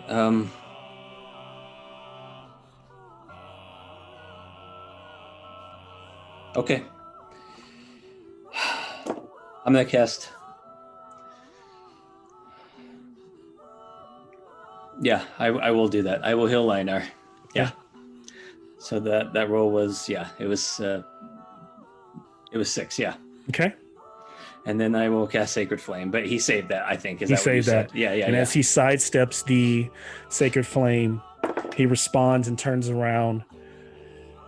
And with a 24, he says, "I'm fucking sick of you, dwarf," and just punches him dead in the face with a claw. 8. Einar goes right back down. This is like just mocking. How many legendary actions can he do in a turn? That was his third one, wasn't it? So he did 1, he moved, and then he 1, 2, and then attack. Oh, you know what? He attacked Eldith, I think, with the third one. I think you're right. So I cannot do that. I'll take that back. Overstepped on that one. But he has 3 of them. Okay. And then including his turn, it's like 4 actions. It's like Right. It's almost like 4 actions in a turn. Yeah, I was just checking because. Yep, makes sense. Checking. Good. I mean, all calls make very clear. But he has to angrily turn towards Einar. I actually like it this way. I've been wanting to bash your face in for a long time.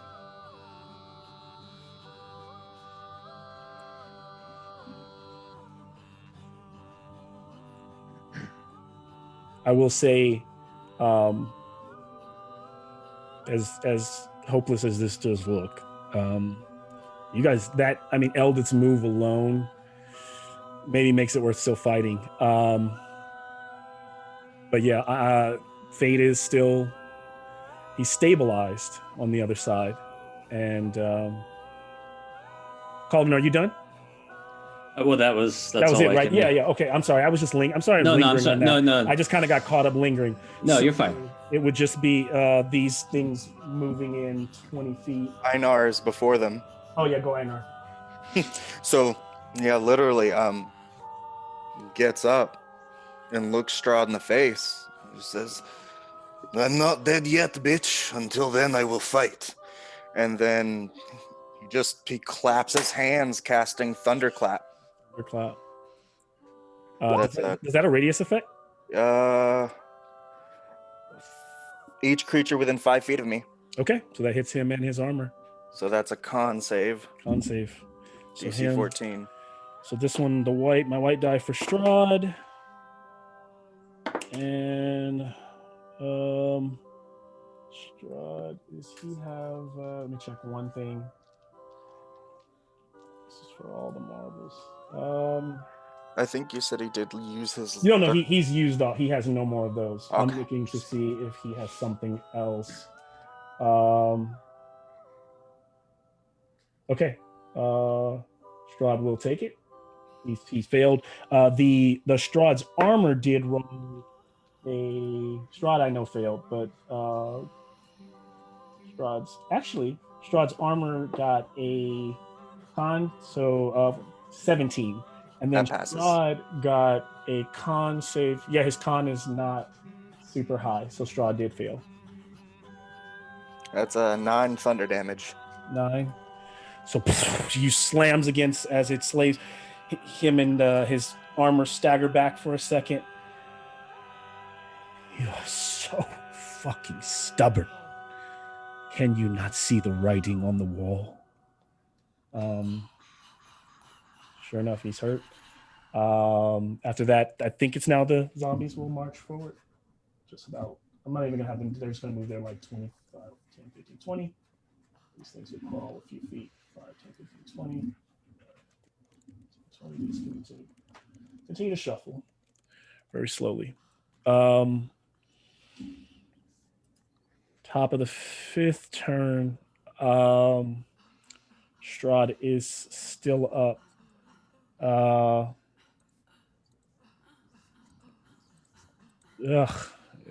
What do I do here?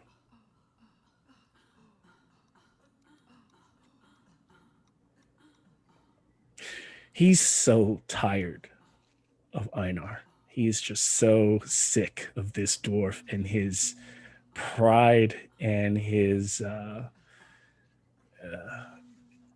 heroism, his hope. Just the fact that you have such hope, I think, frustrates Strahd, and so I think he loses it. He's smart. Should probably attack Kalden, but he just starts to wail away on Einar. 15 hit. Might not miss. Second one, that's gonna miss. Wow, Strahd has missed second. Does he have one more? I think he has one more. And he does have 3. So one more. That one's gonna hit 13 plus 9. Yeah, so then that's his claw strike. So it's I'm gonna go down 6 damage from the claw. So we just fighting, and he starts to punch Einar, and he drops onto him. And right now, Strahd is he's lost complete control. He's just going, fucking die, stay dead, and he's just punching Einar's face, and Einar's is getting bloodier and bloodier, but not, of course, dead, but just down, and he is just wailing away with all his anger on Einar's body. Fate is still stabilized. Strahd's armor hurls lightning through the window from its sword at Kalden. That's a nat 20. Jeez. And nat 20, so it's going to be 3d6 lightning damage. 7 lightning damage to Kalden. Oh, I'm still up. Okay. Oh my gosh. And then it gets one more. It can use the lightning bolt twice. Oh shit. That's 14 plus 4. So 18 hits again. That's my armor class. Okay. Yep. 3 more lightning damage. 3 more d6s of it. So 6, 11, 13 damage. Shit. Down.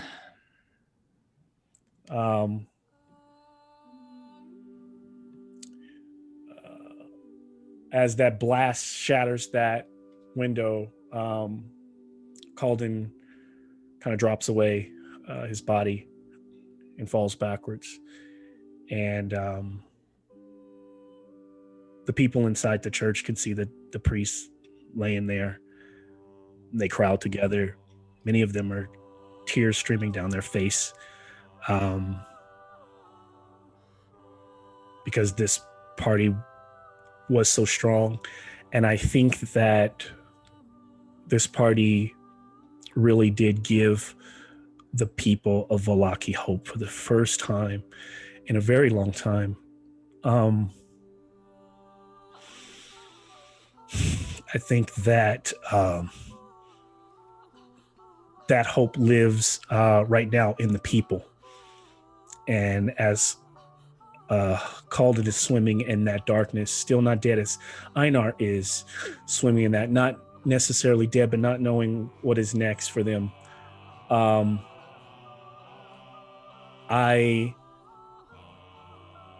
don't want to have you share sometimes like I would do what the afterlife would be like, but I'd like to know if there was almost like a montage or like the things you would share about your character in this moment. And also, unless, does anybody have anything? Because I know Fate, even though you're stabilized, you don't have anything, right? You can't be back on your feet. There's nothing. There's no other stops to pull out. Everyone is down. Yeah, I will turn it over to you guys to talk amongst yourselves about the characters that you have played this far, and when appropriate, I will step in. Feel free to let it out. Feel free to be angry. Feel free to be angry at me. If you got nothing to say, that's fine too. But I always want the players to have the last word in this situation.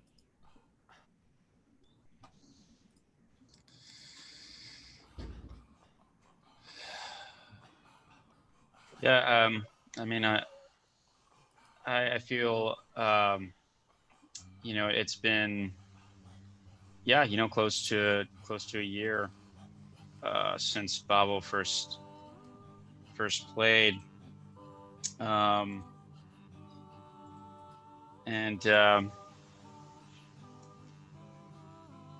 it's been through a lot. And I was kind of saying this during the break that out of his memories that he's had with the characters, but also with those of you that I've met along the way.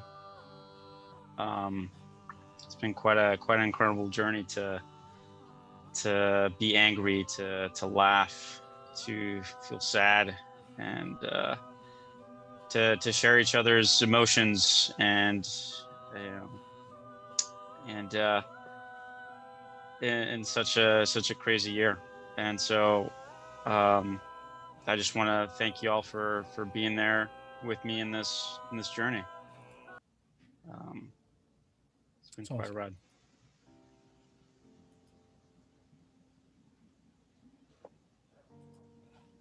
It sure has been.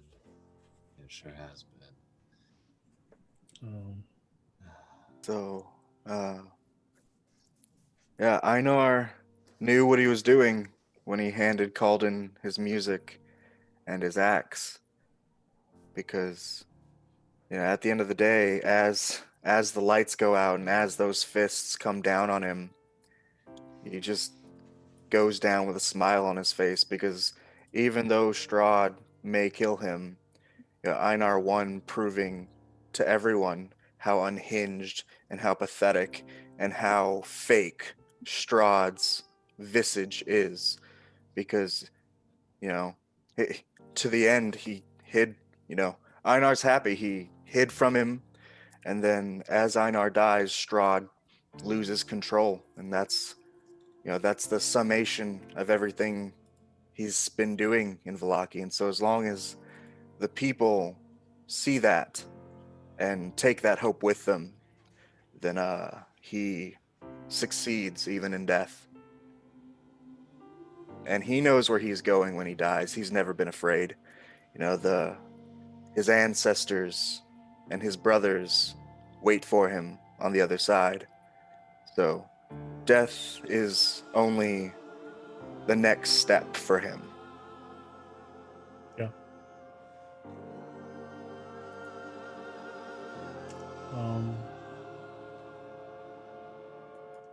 It's called in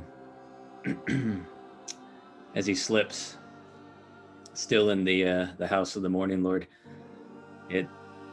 It made sense that he, after looking at his friends on the ground, it's like, why all these failures, letting his friends keep going down?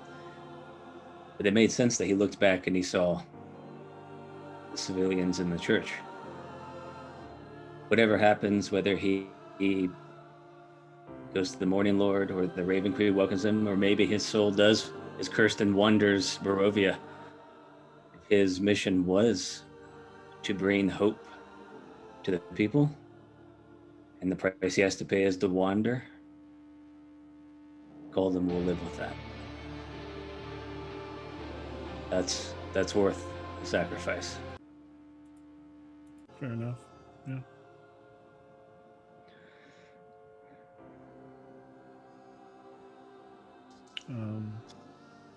Anything, Fate? I know that we can't. Your character's not necessarily confirmed dead, but we could assume that Strahd could easily, finish him off, if need be. So I don't know if there's anything you want to share. And I'm sorry, I know he just started Fate, and I really like where Fate's like kind of head was at and where he was going. Beautiful character. Yeah, Fate's been. It was actually my second character. Yeah. Tav was my actual like first character, but Yeah. Fate was the following one, and I mean, to the very end, I feel that he did what he felt was most true to himself, and no matter whatever happens to him, he would still fight tooth and nail to try to finish his ambition, try to get that perfect painting. And whether he does that in the afterlife or as some ghost wandering Barovia, he will see it through if he can. Yeah.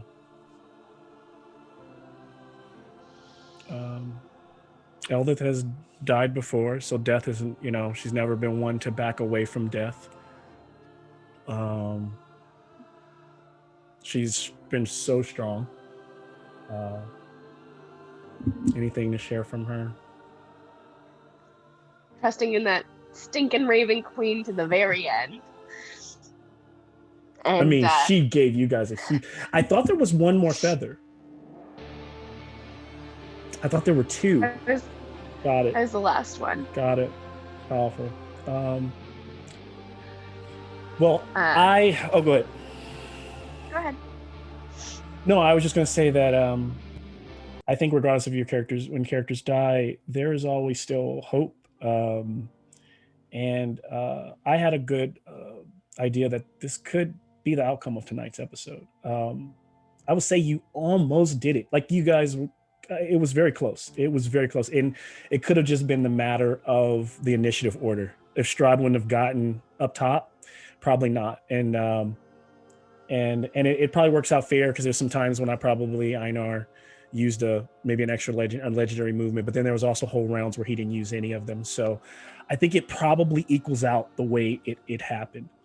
Now, pat yourselves on the back because, that could have easily happened within the first hour. You guys fought Strahd for 4 hours.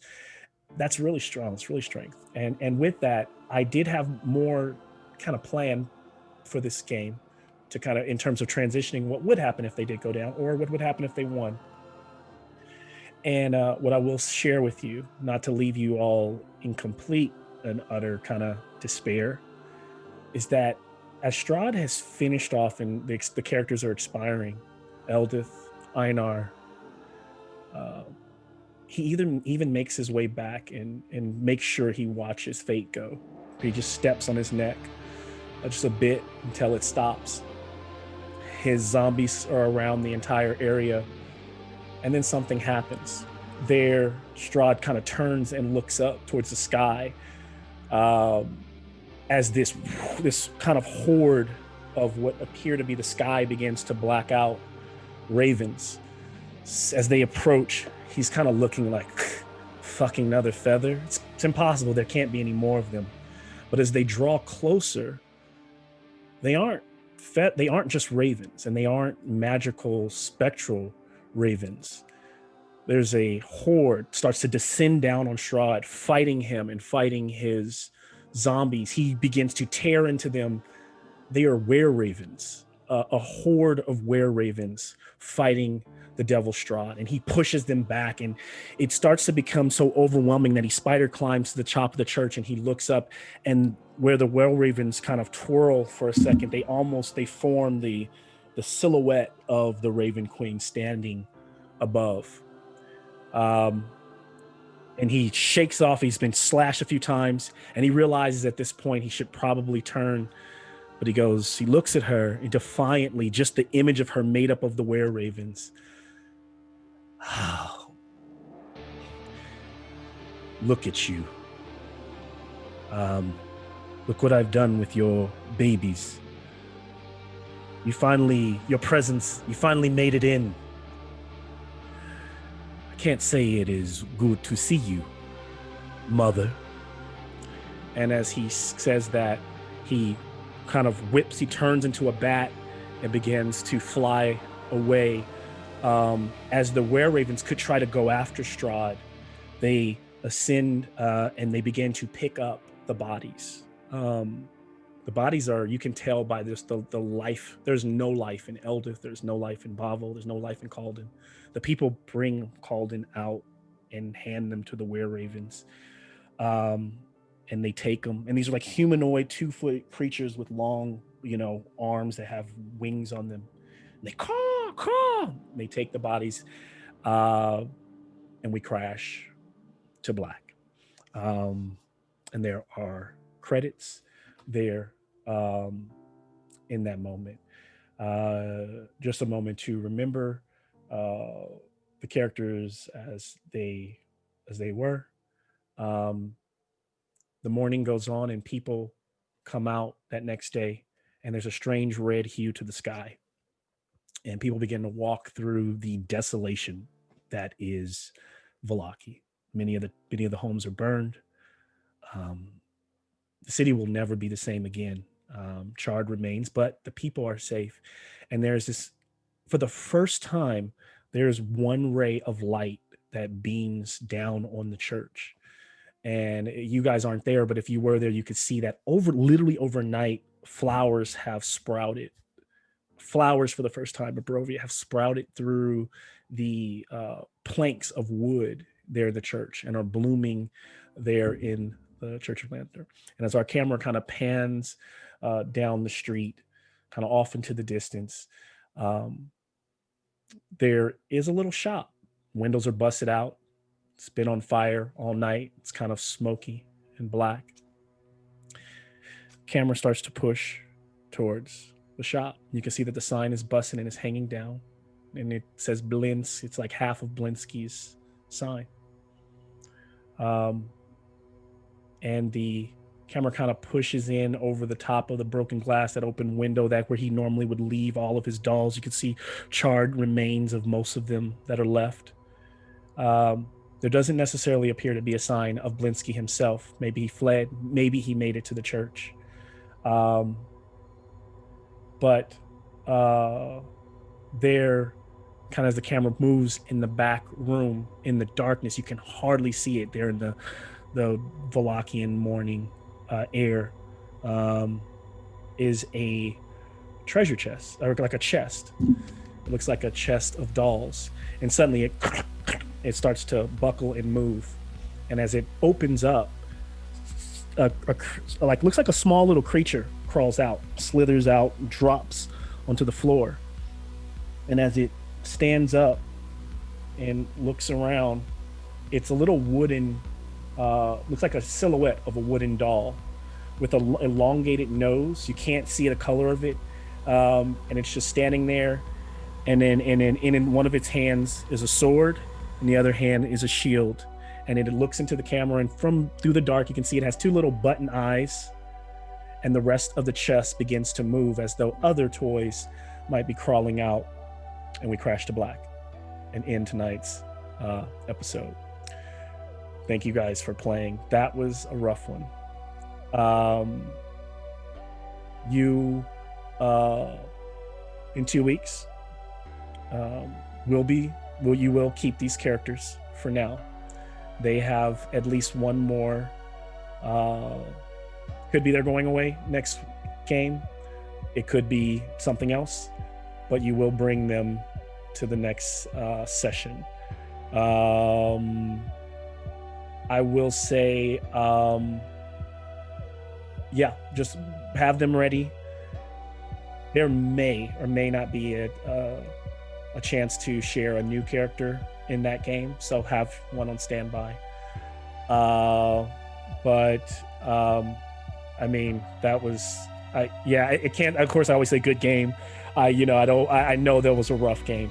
So, but And I don't think everything I shared was supposed to, but it was such a great fight. You guys gave such all your all, and hopefully that last scene gives you a little bit of hope. And last but not least, I will share that we are in the story still moves forward. We are in the, like I say, heavy into Act 3 of this game. For all I know, tomorrow night's game could be really rough for the other party as well. Probably won't be not nearly as emotional. But just to share with you where we're going, and it could be even maybe 5 or 6 more episodes, I'm not sure. I have a trailer to share the 3rd act of the game. I'll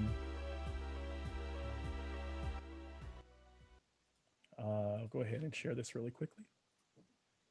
And then I know it's late for you that need to go. You'll be able to jump off, and I'll sign off for the rest of but we will end with this. Hopefully you guys can hear music.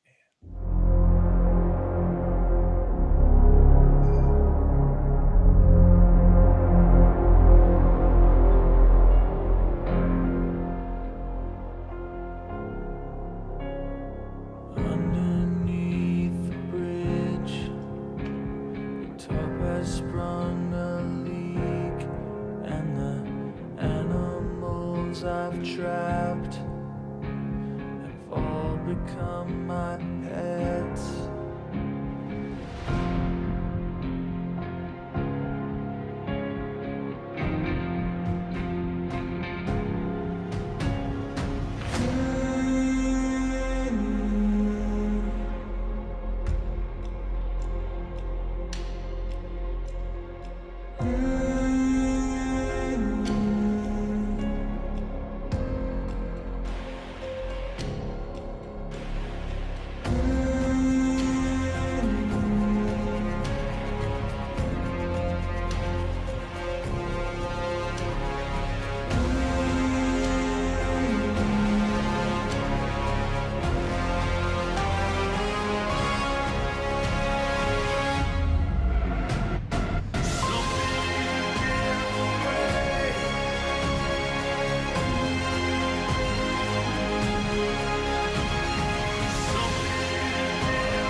The darkness.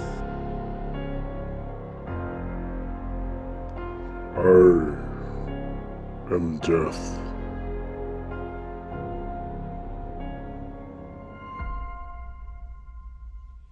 All right.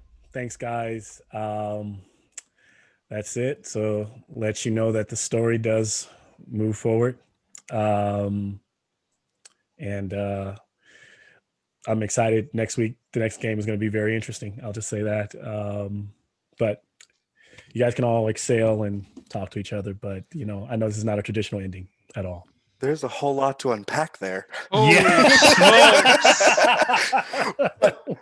That perfectly plays into the next character I had planned.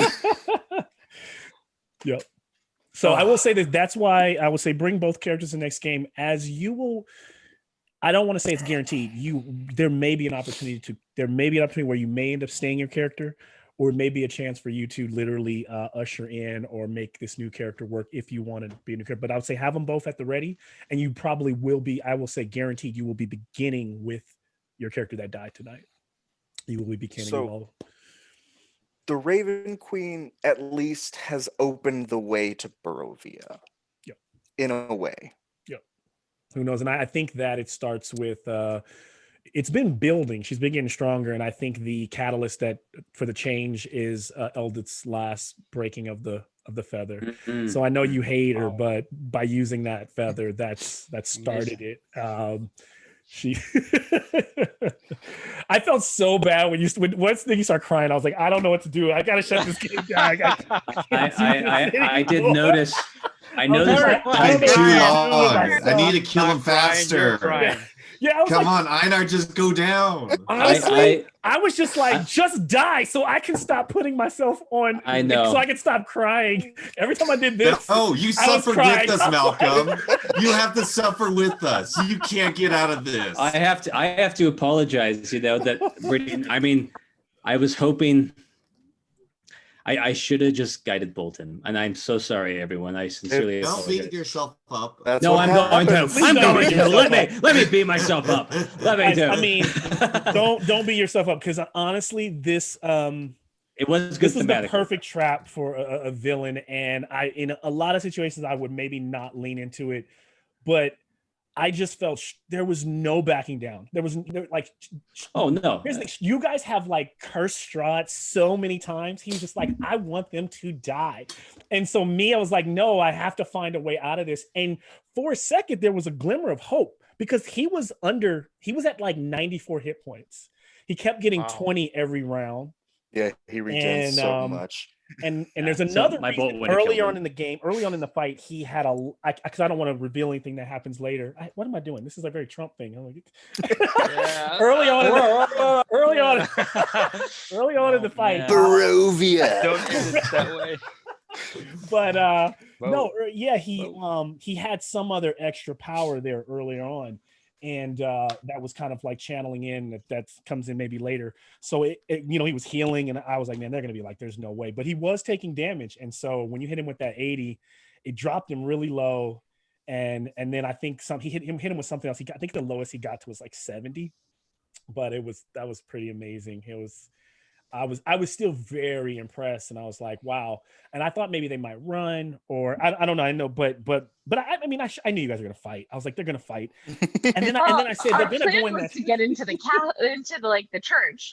The Yeah. minute that And the then you dimension guard the door church. got those two in, and then it just locks, it's like We had no plan. Yeah. It was gonna be Yeah. inevitable. Go ahead. Yeah. We didn't think about that. Yeah, I think that it would have been inevitable, because I think if you would have went in there and locked yourself with the people, he would have just left, and he would have just sent he would have just camped, and he would just waited and send wolves and zombies to just stand. We could have tunneled our way out. Or something. Yeah. Okay. I mean, if we were given a long rest, we would have But the whooped long his rest, ass. that's what the thing. It would have been another It's big because fight. none of us, like, I had no spells going I into know. this. You could None. slay. Good job, everybody. Like, we got him down. job. And Yeah. also, we had a potion of invincibility Yep. that we didn't use. And she has another card to turn back time. But So, I mean, there was more resources. Potentially. Her fourth card's the potentially fate. we had more resources that we could have done, and honestly, we could have won that. Yeah. if you get to use your card, I know what Eldith would do. We can talk about it at our next planning session. I don't want Malcolm to hear none of this. I'm just saying. I know I'm going to be hated for 2 weeks. No fun memes. Honestly, to me for 2 weeks. Eldith's That's true, bro. final. If this is Eldith's last game, then her parting shot is to deprive Ellen of whatever they need. Like they're just take it away. Yeah. I like it. Our last shot against the other party is what our last act will be. Cripple them as much as we can. Oh man. Well, I will this say is rough. Or if It it were was up to rough. me, I would undo Nihilus's pact, but that's me.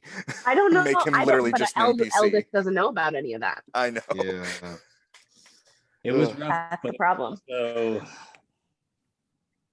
one of the most powerful games I've ever been in, if not ever. I mean, so Oh my god. the whole thing, the whole shebang. Yeah. So I mean, yeah. uh, yeah, everybody. I felt it for everybody. But yeah, when we meet, we not only got to discuss our current characters, but we also got to discuss new ones because we don't know what's going to happen. We don't know, so we got to. I think that would be for new characters. I gotta think about that a little bit so that when you guys meet, there could be some kind of strand. I don't want them to just be we wandered into Barovia. I think Yeah, well, no, absolutely. You gotta figure out how to Absolutely. pull them in. Well, my original ones were like both of my options are connected to the Raven Queen. I was gonna say that like it's another warrior of some kind that she personally dropped into Got it. Barovia specifically, like because I'm transition. Like if I do transition, it's gonna be a fighter, an Echo Knight fighter, or a Zealot Barbarian. So if it's a Zealot Barbarian, then he's there to fight for the Raven Queen because that's just what he does. But an Echo Knight would also be really cool because that plays into the whole shadow thing. Yeah. Because like they create echoes, so they're like shadow clones. I hear that's one of the best fighters. That's It's almost like you would. I don't know.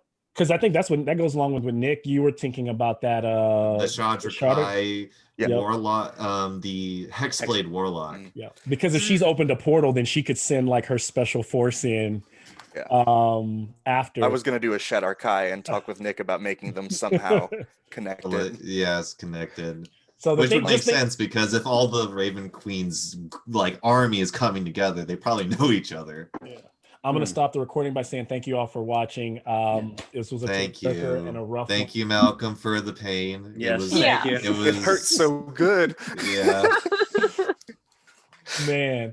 Thanks for making me emo. Yeah.